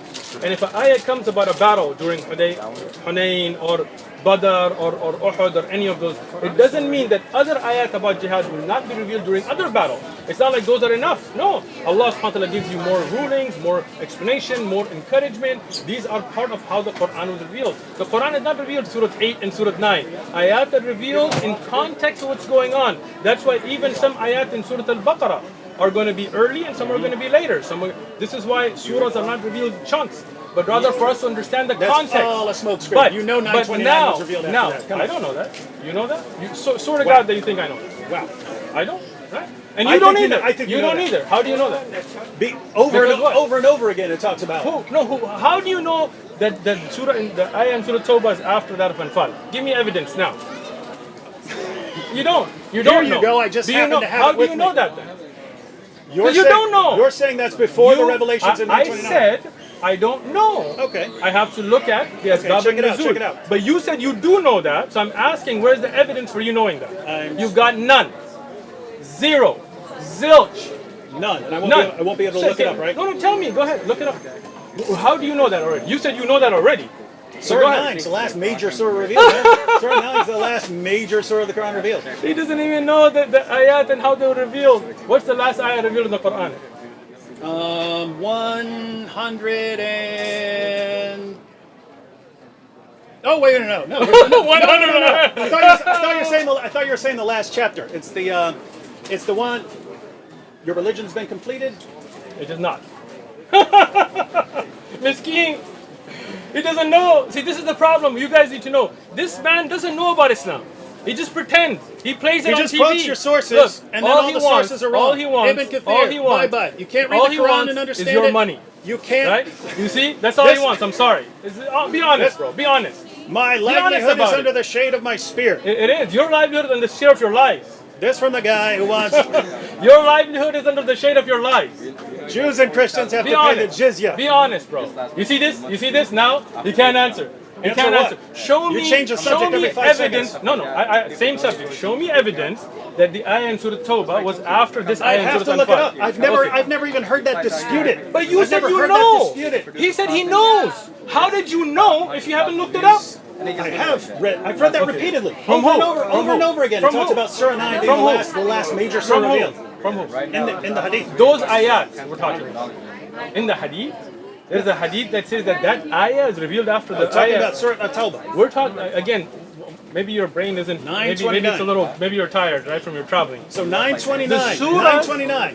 Let me explain it again. Let me explain it again. The context Surahs is are Tabuk. not revealed That's Tabuk. in one chunk. That's Tabuk. So where's 860? Hold on. Explain it again. Surahs are not revealed as chunks. Ayat are revealed. Which one of these ayat is revealed first? I said I don't know. Okay. I will look it up. You said you do know. So I'm asking you, how do you know? Where did you read it? I'll have to look it up. Okay, so look it up because you don't know then, because you don't remember. You didn't know. If you're saying that was revealed before Tabuk, that's I'm very gonna say this for interesting. the 6th time now. I said I don't know. Right? I don't speak without knowledge. I don't just Google stuff and think I know. Right? So we would have to look that up. But the hukam that when somebody inclines towards peace, you do as well. You see this implemented in the life of the Prophet ﷺ, even in the later stages. You see the khulafa, the Abu Bakr, Umar, Uthman, Ali radiallahu anhum, making contracts, making deals. You have the Abbasiyya and Umayyah. Go and read your history books, right? You see them making alliances with non-Muslims. So you understanding the context should have understood that no doubt the hukam that if somebody inclines toward peace, you do as well, is applicable. But you didn't know that, and you don't want to know that. Because the scholars I read Which said scholars? it doesn't work. You don't know. Abu Humayd. Abu Humayd didn't talk about these ayat, bro. You're putting that into somebody's mouth. He was talked about talking the commands a to general- fight and subjugate Was he being the talking final about these revelations. ayat? These are the final He revelations. was talking about these ayat in Tawbah and Anfal. He was not. 973, 9123, yeah. Those were the two talking ayat about he's those. talking about. You're lying on Abu Humayd. Bring the book next time. Okay. We'll look at it. You can look it up. If you have the Darussalam edition of I have Bukhari, it. I have it at home. yeah, just go to the end. He's got this whole thing on jihad. Okay, I'll bring it with And me. understanding it in context. its I'll bring it with historical me next context. time. Cool. And we can look at it together. Yeah, we How's can that? see if it's right. Cool. That works. Maybe. You will become Muslim. No, maybe we can. Maybe one Maybe day we you- can actually get to this. Because Look, that's bro, why I came. you- Look at this thing listen. getting all raggedy. I know, man. Because I carried it out here 50 times. Take a new one. And still can't find what this is. I already grabbed the new one. I grabbed the new one. Listen. You came here, you brought up a subject, I humored you, right? And I went with you. Don't try to act like I didn't. You did. If you had come here No. and you didn't bring up Jizya and you brought this up, I would have addressed this. Not a problem, right? When you come and you bring up a subject, I didn't bring that up. You said you wanted to talk about Jizya. Oh, bro, now you were I on came camera. here. I you asked showed you, me a tweet. I asked you that because Right. people keep sending it to me. Exactly. I asked you. So, that was it. So you that was brought, it. So who brought that up? You did. I did. You answered. And We're then done. I said, we were done. I said, watch the video when you go home. I said, do you want me to explain it to you? And you said yes. did not know And that Jizya would be a 2-hour conversation. Well, that's your lack of understanding, bro. These are deep subjects. We teach whole classes on them. It's too bad the Quran just couldn't be clear the first time. The Quran is as clear as it gets. It's too bad you're too ignorant to understand it. As clear as it gets. Let me So say that all the this to you. scholars got it wrong. Again, once until again. we get to once again. Shaykh Uthman. Once again. Kathir I got it never wrong. said all the scholars got it wrong. I never said they come to me. I said go to the people of knowledge. And Dave just has some issue I don't know who else to trying go to understand. besides you. No problem, come to me. That's what I did. So when I explained to you then, instead of understanding, you just wanted to debate. To be honest, right? When No, if you say something that I read explain to that seems false, it doesn't seem to fit with the Quran or the Hadith or Ibn when Kathir I or gave someone you, else, when I gave you I'm other, inclined to when I'm I inclined gave to you bring other, that up as an when objection. I gave you other ayat, Come on, other ahadith, right? we're not your dimmies, dude. We don't just sit here and you give information. We just sit there. Yes, whatever you say. Okay, don't hit me. We're not like that. You know what I mean? Listen. You say something that's wrong. Listen, I'm not your slave from the Bible either, where you're going to hit me with a rod and try to kill me, and I'm not your dad, so don't go there, right? Your prophet said, let me take it back. Look, listen. Your prophet said, believe that. My prophet did not say believe in beating your slaves. You're lying on Your my prophet, affirmed. as you have said. Your prophet, in fact, stop. no. Your God, Surah 5, verse 43. The Jews, 5:30. 543 of the You're half an hour Quran. past The on. Jews come to Muhammad to settle dispute, and Allah says, why do they come to you when they have the Torah? They're required to judge by the Torah. If anyone fails to judge by what Allah has revealed, they're no better than those who rebel. You go to the historical background from that verse. Muhammad is set up as the judge. He says, bring me the Torah. They bring him the Torah. He puts it on the judgment cushion, says, I believe in you and in the one who revealed you. He's talking to the Torah.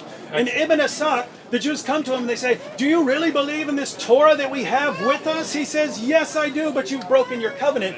Over and over again, he affirms the inspiration, preservation, and authority of the Torah in the possession of the Jews. According to the Quran, Jesus affirmed the Torah that he had between his hands. So everyone's affirming the Torah, and somehow we don't believe in that Torah, even though all your books here are quoting the Torah. Are you done? Your tracks are. Are you done?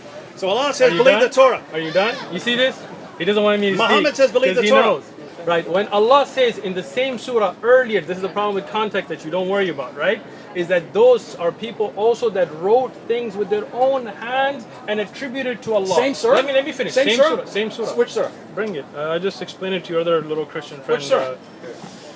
Here's the Quran. Here's the Quran. I quoted 543. Same surah. I got you, bro. Relax. They wrote it with their own hands. Yeah, let me use a better translation. I hate using all these translations. Give me the. What happened in the Quran that was sitting?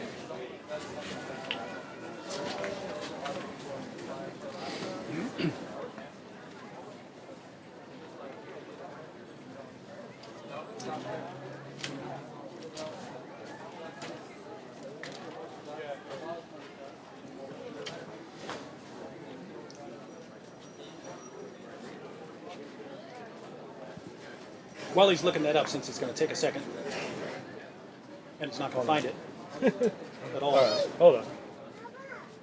You're looking for Surah 279, but that's a different. That's a different chapter. So 543, Jews come to Muhammad to settle the dispute. Allah says, why are they coming to you when they have the Torah? So apparently the Torah is the judge that they're commanded to judge by. A few verses later, Christians are told to judge by the gospel. People of the gospel judge by what Allah has revealed therein.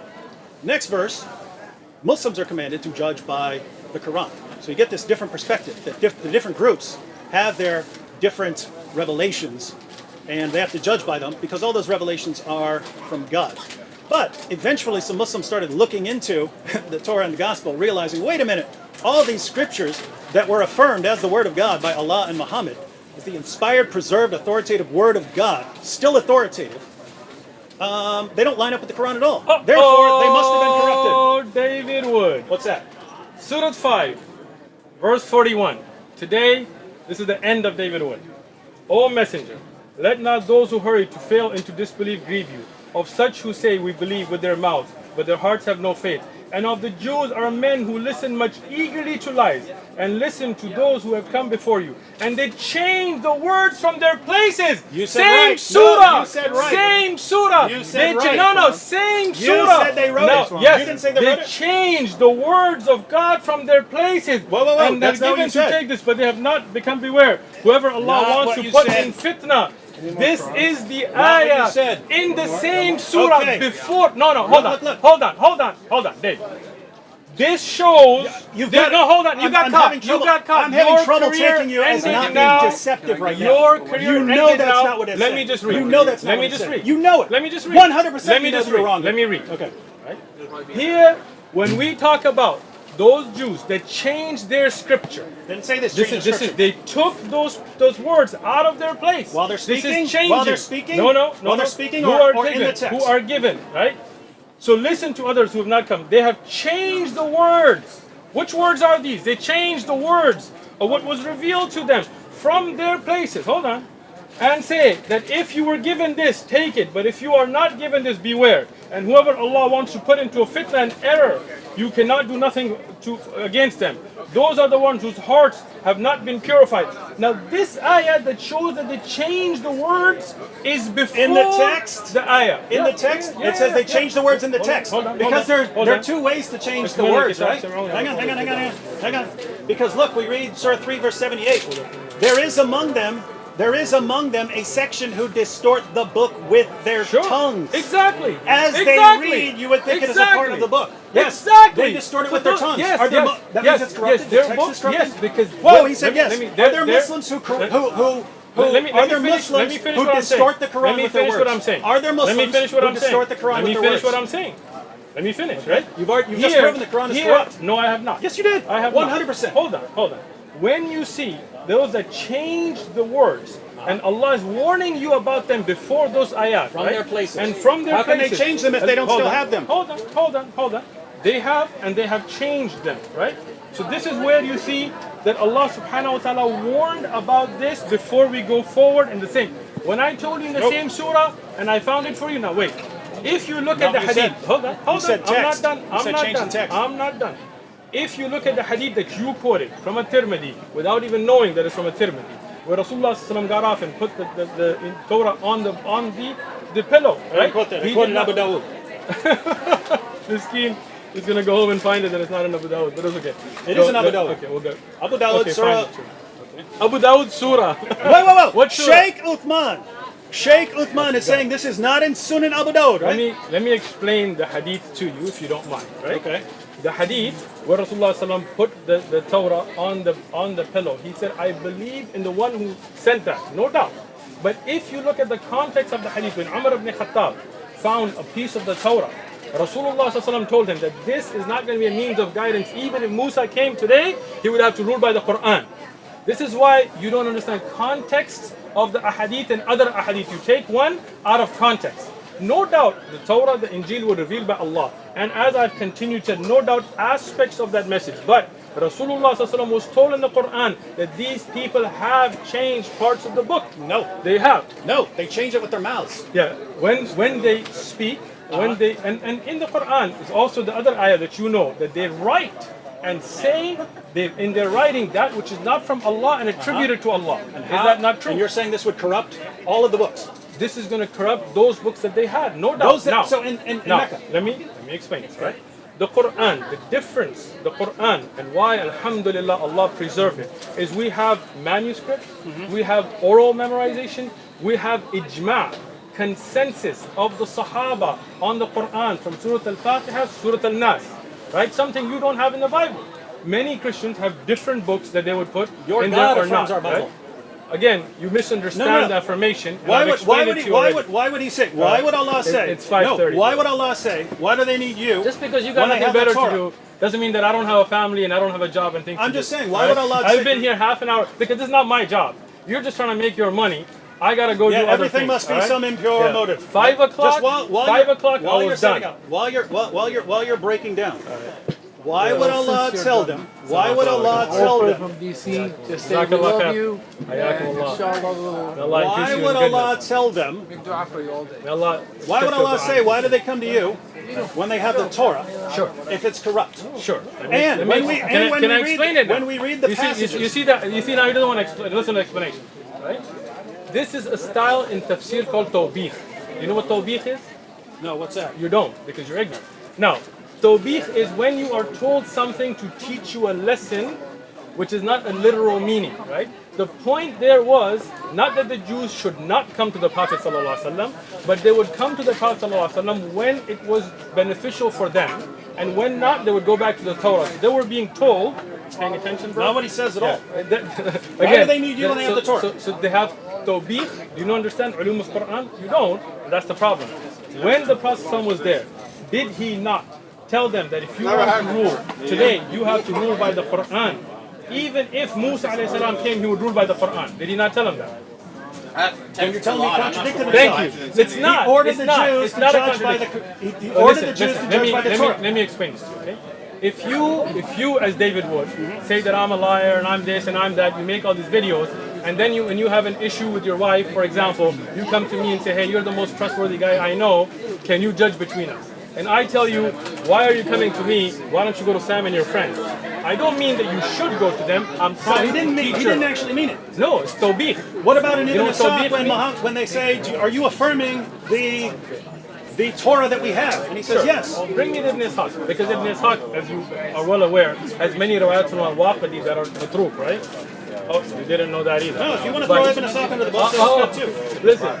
What about infirmity when Muhammad said that Jews have the Torah and Christians have the What was gospel, and revealed to it them? was in the same. What was revealed to them? It has to be. No. What has is to be. there or what was revealed to them? Show me the hadith. It has to be. Show me the hadith. Okay.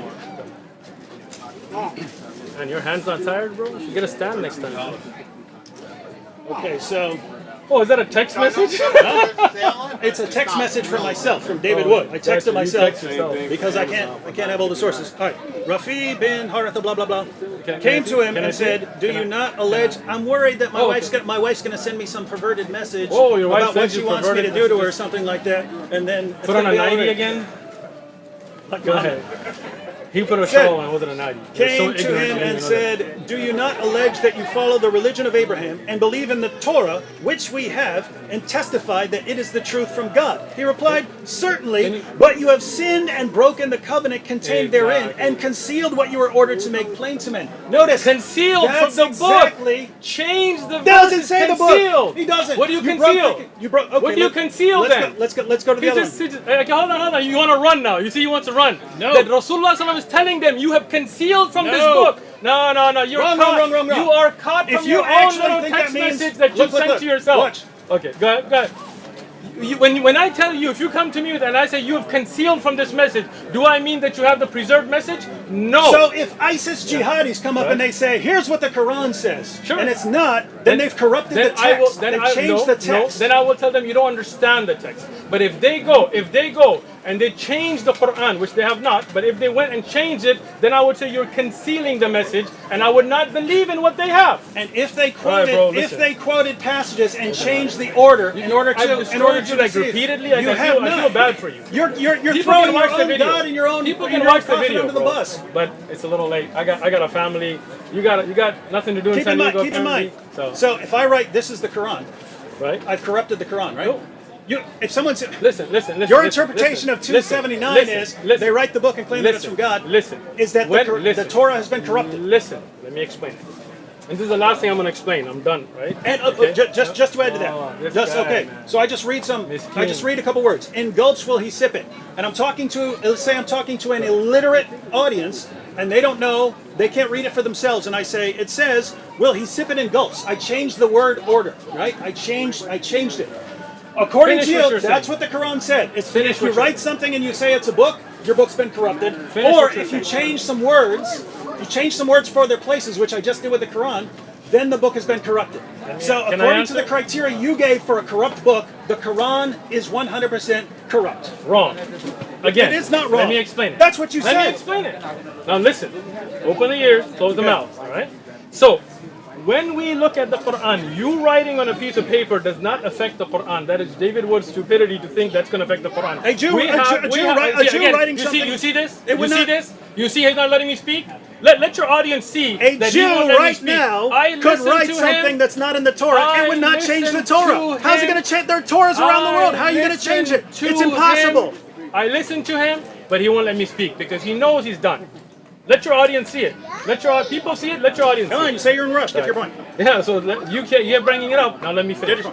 When you write on a piece of paper, that doesn't affect the Quran, because standing amongst us are those that have memorized the entire Quran. We have manuscripts, we have the original text. Your writings today can't affect the You have Quran the original at all. text? Alhamdulillah. Alhamdulillah. You have the original text. The Let me original. speak. Let me speak. We have texts that we can carbon date to the lifetime of the Prophet ﷺ, to the time of Uthman radiallahu anhu, Uthmani scripts. Alhamdulillah, we have it. And we have videos on it you can watch if you want to educate yourself. Now, what the difference is that if you are the people who preserve the Quran and you go in there and you write in ayat that are not from Allah, then the Quran would be corrupted. But alhamdulillah, that cannot happen. No, it wouldn't. As it That- did happen, even that as wouldn't corrupt- it did even happen that wouldn't corrupt in the the Quran. Torah and the Injil, that the people went and added and subtracted, and It that's doesn't why say they when did you at look all. at, Not when what you it look said. at, let me speak. Allah You is see under this? the bus. You see this? Allah You see says this? one thing, He Do you see completely this? changes it. Do you see this? It You says see it? changing You it see with their tongues. You see it? It And says their changing hands. it with their tongues. The He says yad. that means text. That's what Allah said. He's Yad. saying text. He with doesn't their know the word tongues. yad means. A Muslim What changes does it with yad his mean? tongue. Does that mean the text is What correct? does yad mean? Thank you. What? Yad means hand. With the pen. Where? Yad. In which Yeah, verse? That's what it means. In which verse? In In any context. In If they 541? use the word hit, it means with your hand. You're quoting 541 there? hold on, bro.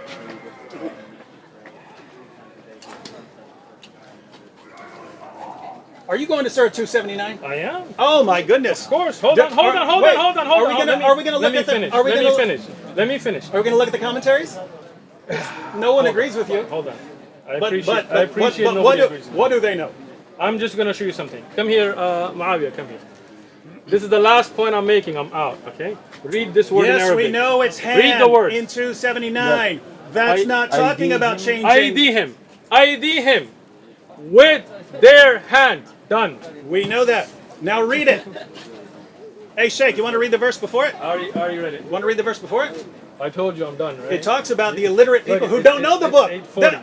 People who Okay. don't know the book Then I got are it. Let me writings. just No, finish. people who don't know the book Ummiyun are- Ummiyun. Look at the tafsir Shaykh ibn Uthaymin. It is those that are guessing. Those that their own hawa is putting forward. It does not mean that they're illiterate in the sense of not being able to write. And what? Look up. What do Look the- up. What Look do your up. commentators say about this? I just told you. No. Read Tafsir ibn Kathir or Shaykh ibn Uthaymin, who says Ummiyun here is they don't have except amani. That's in the ayah, right? Which is that they don't have except their own wishes. They are not knowledgeable enough. Not that they can't They're not write, knowledgeable. but they do They're not write. knowledgeable. Not knowledgeable in the sense that they don't know Yeah. right from wrong. And what are they writing? And they are taking. What are they writing? They're let me answer, bro. Let me answer, right? They are taking from their own desires, right? And they are writing into their scriptures that which Allah did not reveal in the Quran. Doesn't say they're writing Thank in you. their scriptures. Your, Now, look, your commentators actually say, Sheikh, they actually say which that this commentator? referred Bring to it. some Jews, Bring it. to some Jews Bring it. who Let's wrote talk a about it. false prophecy about Muhammad in order Bring- to lead people away from the true prophecies Bring about it. Muhammad. Now this raises the question. Okay, bring it. How would a Jew? You see this? No. He's just how talking would, to you now. How would? Because you made the point. If I wrote something that was the Quran here, this is why I said no. Even if you added something into the Quran, It would you not would be not corrupt. change the Quran. I'll tell you it why. would not, because there are Qurans around the world. Now, Because people have if memorized the if entire a Quran. If a Jew in Medina Sure. wrote something in there, that's not what it's saying. That's not what it's saying, right? These are talking about illiterate people who are trying to supposedly throw people off the trail of Muhammad. So illiterate they write, people are writing. they write something and say, "This So is the you Torah." think an illiterate person just I'm writing talking away? about uneducated. You know what I mean? So no, hold on. So are you saying that this is just one person that just didn't know and wrote something? No, you could say they're all doing it. Okay, You could say they're all the doing Quran it. tells How, us- in the name of common sense, Okay. if a 7th century Jew Sure. or group of Jews Okay. in Medina, in order to throw people off the trail of Muhammad, Sure. if they sit down and say, you know what, we're going to go ahead and write a false description of Muhammad, how in the name of common sense does that change Torahs around the world? We have Torahs before that time still intact. They're called Sure. the Dead Sea Scrolls. Guess what? Christians had the Torah during that time. Let me- If Jews in Medina changed it, would that mean it changed in Christian copies of the Bible, let me- which we still have? got you, I Your got you. interpretation I got makes you. zero sense. I get you. Let me explain. Can't possibly mean what you're saying. Let me explain it. to you, Go ahead. Okay? Are there in the Dead Sea Scrolls that were discovered later? right? And other manuscripts of the Torah differences. If you're talking if you're talking about textual variants, not the sort that help you, just as there are textual variants in manuscripts of the Quran. There are differences in manuscripts of the Quran. So the Quran's been corrupted. That's what the Quran means. The Quran's been corrupted. Let me explain it again. Textual variants all over the place. Different qira'at used around the world. Let me explain. This is a moron doesn't know what a qira'at is, right? Yeah. Let me explain it. Are there textual differences? Let me explain it, bro. There are textual differences. Listen. Textual differences. It's been corrupted. So you can't listen. This is the problem with him. You can't listen, right? Now, when you look at the Torah, are there different verses? Are there different lines? And I have a whole book on the Dead Sea Scrolls and the Standard Torah and the differences between them. So it is not just that they're different recitations. Now his father, for example, he recites in Shu'bah and Asim, and somebody else will recite in Hafs and Asim. Those are all in accordance to one Mus'haf, the Uthmani Mus'haf. You don't know that, right? Miskeen, right? But the Torah has actual, from the Dead Sea Scrolls and the other scriptures, actual verses, chapters that have differences, and there are entire books written on that. That means there were rabbis who wrote things in that are not in other scriptures of the Torah. From their hands, they added to it, and that's why there's discussions on what should. Even the Catholic Old Testament has different numbers of verses and books than the Christian one. In the Quran, find me one Muslim in the entire world that does not agree that the Quran begins with Al-Fatiha and with Surah An-Nas. Find me one. One. I didn't think so. Hang on. Go ahead, think. Ubay ibn Ka'b? Ubay ibn Ka'b radiallahu anhu did not believe that Surah Fatiha ends in Surah Nas? He didn't have two extra surahs in his Quran? No! Ibn Masud didn't have 111 chapters in his Quran? No! Miskeen! Ubay ibn Ka'b didn't say Ubay ibn Ka'b didn't say that there are over 200 verses missing from Surah 33? Not at all. Let me explain this. He didn't have extra words? He did not. Let me He did not have extra words. Can I explain it now? Well, yeah, but I mean, even Yusuf Ali's commentary admits it. Yusuf Ali was an Ismaili, as I told you. Yeah, Yusuf Ali is just lying about what's in. Okay. Let me what's explain in the Qira'at Get of the book. Ubay ibn Ka'b. Listen. Sir, if you want to learn. This is why you didn't come here to learn, because you're not trying to learn, you're just trying to argue. Yeah, you keep saying false stuff. Quit saying false things, and I won't have to respond. Al-Itqan of a Suyuti, and he has an entire chapter that discusses in these differences. What he explained about Ubay ibn Ka'b radiyallahu are those ayat that were revealed and then put in different surahs. It's not that they were disappeared. Ibn Mas'ud, let me finish before you go to Yusuf Ali. And Yusuf Ali, again, was Ismaili. We don't accept his commentary. He even denied the Hur al-Ain, so I mean, we're not going to go there, right? But now when we go to the Yusuf Ali, I said that in the beginning. When you first pulled that out, I told you, Yusuf Ali, he's Ismaili. I told you that in the beginning. I know you hate all these other groups. It doesn't mean I can't get information from them. Why should I trust you over them? Evidence. Okay? Now, a Suyuti, which is a standard for Itqan, he says about Ibn Mas'ud, it is not that he didn't have Qulawd al-Falaq, Qulawd al-Nas, but he took them as adhkar originally until he was reminded. And that's why when Zayd ibn Thabit, you know who Zayd ibn Thabit is? Yeah. You know who he is? When he compiled it, was there any khilaf or was there ijma'? Ijma', consensus of all of the Sahaba that this is the Quran as revealed from Al-Fatiha to Nas. Zayd ibn Thabit radiyallahu anhu in the time of Abu Bakr and again in the time of Uthman. This is the ignorance that he doesn't know. He did not. Zayd ibn Thabit left off the Quran. What's wrong with you? He didn't find. What is wrong with you? Zayd ibn Thabit didn't when he did the Uthmani recension. He didn't find a couple verses that were missing. No. Okay. Where did you get That's that from? Interesting. Yourself? You didn't find the two verses from. Listen. Zayd ibn Thabit radiyallahu, when he compiled the Quran in the time of Abu Bakr radiyallahu and re-standardized the prints he sent out, they were the same. This is why the Sahaba came to an ijma'. You know what the word ijma' means? Consensus. I mean, no Sahabi disagreed when this was sent out. Ibn Mas'ud radiyallahu knew Qulawd al-Falaq, Qulawd al-Nas. He led them in salah with them. There are ahadith where Ibn Mas'ud recites them in salah. But what he was explaining was he took them to be adhkar originally until he was reminded. And that's why when Zayd ibn Thabit compiled the Quran, he didn't just do it from his own. He collected all of the Huffaz and all of the Sahaba until they came to a consensus. And that's why today, I ask you, David Wood, find me one Muslim that does not believe that the Surah Al-Fatiha to Surah Al-Nas is Quran. You're talking about after all the variants and so on are burned. Again, Uthman had to burn them all. Uthman did not burn variances. This is again your ignorance. So let me explain. No. The reason for compiling them and burning them was because there were differences in the recitation of the Quran. There are all the recitations go to the Mus'haf of Uthman. Then how could those differences have been gone? Now, let me finish with you now. When Uthman radiallahu anh collected the Quran, people had small scripts. And what he wanted to do was to make sure that people don't start to take those scripts and misunderstand and join them in wrong places as they're not in a book format. So he compiled it. So differences in the recitation of the Quran. No. Again, the differences of Qira'at continue on the Mus'haf Uthman. Even today, every Qira'at has, you know the three conditions of the Qira'at? One second, just let me read this so I can put it down. So this is commentary on the verse, Surah 33, verse 6. The Prophet is closer to the believers than their own selves, and his wives are their mothers. He says, in spiritual relationships, the Prophet is entailed to more respect and consideration than blood relations.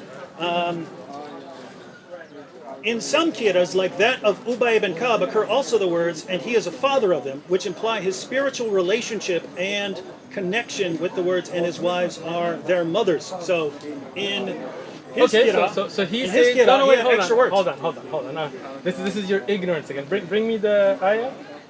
David Wood's going to get done another time now. Yeah, because you're Ubay, ignorant. because Ubay ibn Ka'b screwed up. Because you didn't understand the hadith. That's the problem. Okay. There you go, right there. That's the note. That's the verse. So the note is For some strange reason, 7-4. For some strange reason, Ubay ibn Ka'b had extra words in his. He did not have extra words. Hold on, I'm showing you. I'm showing you, right? وكان الله بما يعملون بصير. والنبي صلى الله عليه وسلم ولي للمؤمنين من أنفسهم وأزواجهم وأمهاتهم. Here, in this recitation of Ubay ibn Ka'b, which again this is one of the shad recitations, meaning this is not established from the mutawatir ahadith, which you don't know anything about, but what can I do? Here, the word is pronounced differently. It's not an additional word, which changes its meaning from their own wives, from their own selves and wives, to rather their own fathers. But this is first off, this recitation, and he is a father to them. Right. Again, so like here, how he is closer to them in the recitation, the word changes the meaning of it. Not that there's an additional word, right? Like the word. He said, occur also the words. Let me explain it to you again, and you get it fun, and you can read it. But the thing is, you don't really want to learn. The word walid and walida, for example, right? And it just to change in recitation changes the meaning. Both of them being correct. Ubay ibn Ka'b radiallahu anhu, this qira'at is not established mutawatir. Every qira'at has to be mutawatir from a Nabi alayhi salam. But even here, it was not the additional word, but the difference in recitation that gave the depth in meaning. Now, these recitations, as Asyuti has mentioned, that are shad. That means that they are not accepted, because even in recitation, we have to make sure they're mutawatir, that they are through numerous authentic chains. Those that are through authentic numerous chains, they do not have additional words, because they all have to go back to one Mus'haf. Mus'haf of Uthman radiallahu anh. Any recitation that may be attributed to anybody that does not go back to the Mus'haf of Uthman is rejected. Sorry, Dave. So if Muhammad's other companions again had different recitations, because that's you're not getting. That's right? even in Bukhari. So, Umar said, Ubay was the best of the reciters among us, but we leave off some of what he recited. They're leaving it off. Excellent. What does that hadith talk about? Let me guess. Different pronunciations or something. No. So Ubay ibn Ka'b radiallahu anhu had his style of recitation that would elongate things the Quraysh did not want to elongate. See, so this is the thing. You're ignorant. This of what's is amazing. Going We're on, sitting right? here reading. There are passages you can read. This is Ubay ibn Ka'b who said that over 200 verses are missing just from Surah 33. Again, he's got extra words. The problem he's got extra words here. The problem and everything is will be reinterpreted as nope. It was exactly the same. Interpretation. He just it's context. elongated the word. If you had understood the context. And we're if you not actually elongating it. study- That's what do Umar's this, saying. Do this. Go get the book Al-Itqan and read it for yourself so you can look at historic evidences. The problem is you don't really want to know the answer. We study these sciences. That's why we have the answer. You don't study them and make ignorant attempts to make videos, and that's why when I correct you, you're like, oh, how come you always have the answer? Because we study these Qur'an. I would like your answer on this, and I'm not even objecting. Can we end? I told you, this is like almost I 6 actually o'clock. want this. And he told me one more thing Sahih half an Muslim. hour ago. Sahih Muslim. This is your last thing then? Sahih Muslim. Last thing? Sahih Muslim 2286. Okay. That's where Abu Musa, it says Abu Musa went to the reciters of Basra, and he said, be careful that you're reciting the Quran for a long time doesn't harden your hearts, as were hardened the hearts of those who came before you. And then he says basically they forgot 2 chapters of the Quran. 2286. You're using Dar es Salaam. Which one do you want me to use? Show me the hadith so I can. Wait, it's Sunnah.com gives. I just want to look at the wording of the hadith that you're saying. Because you misunderstood every hadith till now, so I'm assuming you misunderstood this as well. You don't know what hadith I'm talking about? No? And not until you show me. The one I saw them, the 2 stars about that. So he didn't answer. He actually didn't answer like good questions.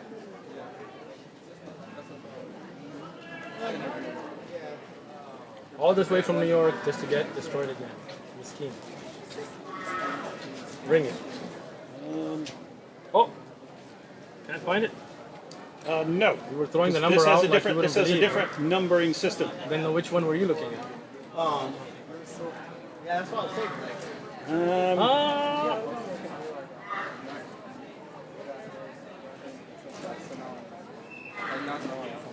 What are you laughing? You're using. I'm just giggling because my Okay, time here to we go, go here we go. an hour ago. Okay, here we go. There we go. All right, there we go. So what is the hadith number here? I like One. See the 2286. Oh, That's in the old book. disagree Yeah. with them because So, you are the best amongst the inhabitants of Basra, for you are the reciters amongst them, so continue to recite. Continue to recite. That your reciting for a long time may not harden your hearts, so they were hardened, as were the hardened of the hearts of those before you. We used to recite a surah which resembled in length and severity. Surah in severity, Surah Al-Bara, which is Tawbah. I have, however, forgotten it, with the exception of which I remember out of it. If there were 2 valleys full of riches of the son of Adam, he would long for a 3rd valley, and nothing would fill their stomachs of the son of Adam except dust. And we used to recite a surah which resembled one of the surahs of Mushabbiyat, and I have forgotten it. But remember this much of it. What's your point? This is Abu Musa. Abu Musa al-Ash'ari. He goes to the reciters. He goes to the reciters of Basra, Okay. right? And he says, "Hey, just be careful that you reciting the Quran for a long time doesn't harden your heart. Like you get bored with it or something, you get sick of it or something, right? No. You don't understand. This is the thing. You're ignorant, right? Reading words off a page. No, and not understanding them apparently. Okay? So I asked you you're about it. reciting for a long time. Long may time. not harden your heart, as were hardens of those before you. So he's telling them, continue to recite, Obviously. so that your reciting does not harden your heart. Right. And he says, as no, we're the- hard. the- No, he yeah, says, yeah. as we're hard in the hearts of those before you. So right? by not reciting. the earlier generation. Exactly. Right? By not So, reciting. Right. right, hold on, And hold then on. he So let me- quotes. let me and then explain. he says, Right. there was a chapter of the Quran Surah Tawbah. in length and severity, like Surah At-Tawbah. So there's a chapter as long as and hard as Surah At-Tawbah. Okay. Right? But I have forgotten it. Sure. Right? But he gives a verse out of it. If there were 2 valleys for the son of 2 valleys of riches for the son of Adam, they would want a 3rd. Miskeen. And so he's telling Let me explain it to you. You This good? is Abu Musa saying they forgot Abu- 2 chapters. This is your ignorance again, right? What you chapter had, is that? If you had, let me explain it to you what chapter. That is not a chapter at all. That's actually a hadith. That's a hadith. That's a hadith. So let me explain this to you. So he didn't know. You waiting? You ready? You okay? Take a breath. Take a breath, bro. This is your last one, but I'm gonna kill it with this one. So, when we look at the Sahaba radiyallahu who were the memorizers of the Quran, those that came together with Zayd ibn Thabit, Abu Musa al-Ash'ari is not one of them. Did you know that? Oh, Dave's caught again. Oh, then Now, the chapter should still be there. Let me explain. as if you had studied ilm al-rijal, which you didn't, then you would have known that some of the Sahaba to the later type of their age, they had issues with memory, right? And that is why Uthman ibn Affan, may Allah reward him, what he had done before this time, before Abu Musa al-Ashari went to Basra, before he became old, that Uthman radiallahu anhu took the Qurra, the Zayd ibn Thabit ibn Mas'ud ibn Ka'b from Uthman radiallahu anhu himself, and he standardized the Quran. So if somebody, as a person, starts to forget or mix up things, it would not affect the Quran. We know that Abu Musa al-Ashari radiallahu anhu, towards the later time of his life, had issues with remembering things and confusing things. But that would never affect the Quran, because the Quran was standardized and preserved by Uthman radiallahu anhu in book format and by ijma of the Sahaba in the early time, before the time when Uthman radiallahu anhu, Ali radiallahu anhu, and Abu Musa al-Ashari went to Basra. So a person himself, like for example, if I memorize the Quran, and when I get old, I come to this young man, I say, keep reciting the Quran so that your hearts don't become hardened, because I have forgotten many of the ayat of Quran and I recite them incorrectly, it will not affect the preserved, compiled Quran by ijma of the Sahaba radiyallahu anhu. He gives a That's verse. it. That's He it. gives a verse out of it though. He does not. This is a hadith. That's the whole That's a point. hadith. Imam al-Nawawi, in his Sharh of Sahih Muslim, he explained that this is actually a hadith, and Abu Musa al-Ashari, because of his old age, was confused. But the Quran, alhamdulillah, was preserved before that time by the consensus of the Sahaba. There are Sahaba who memorized the Quran and forgot parts of it.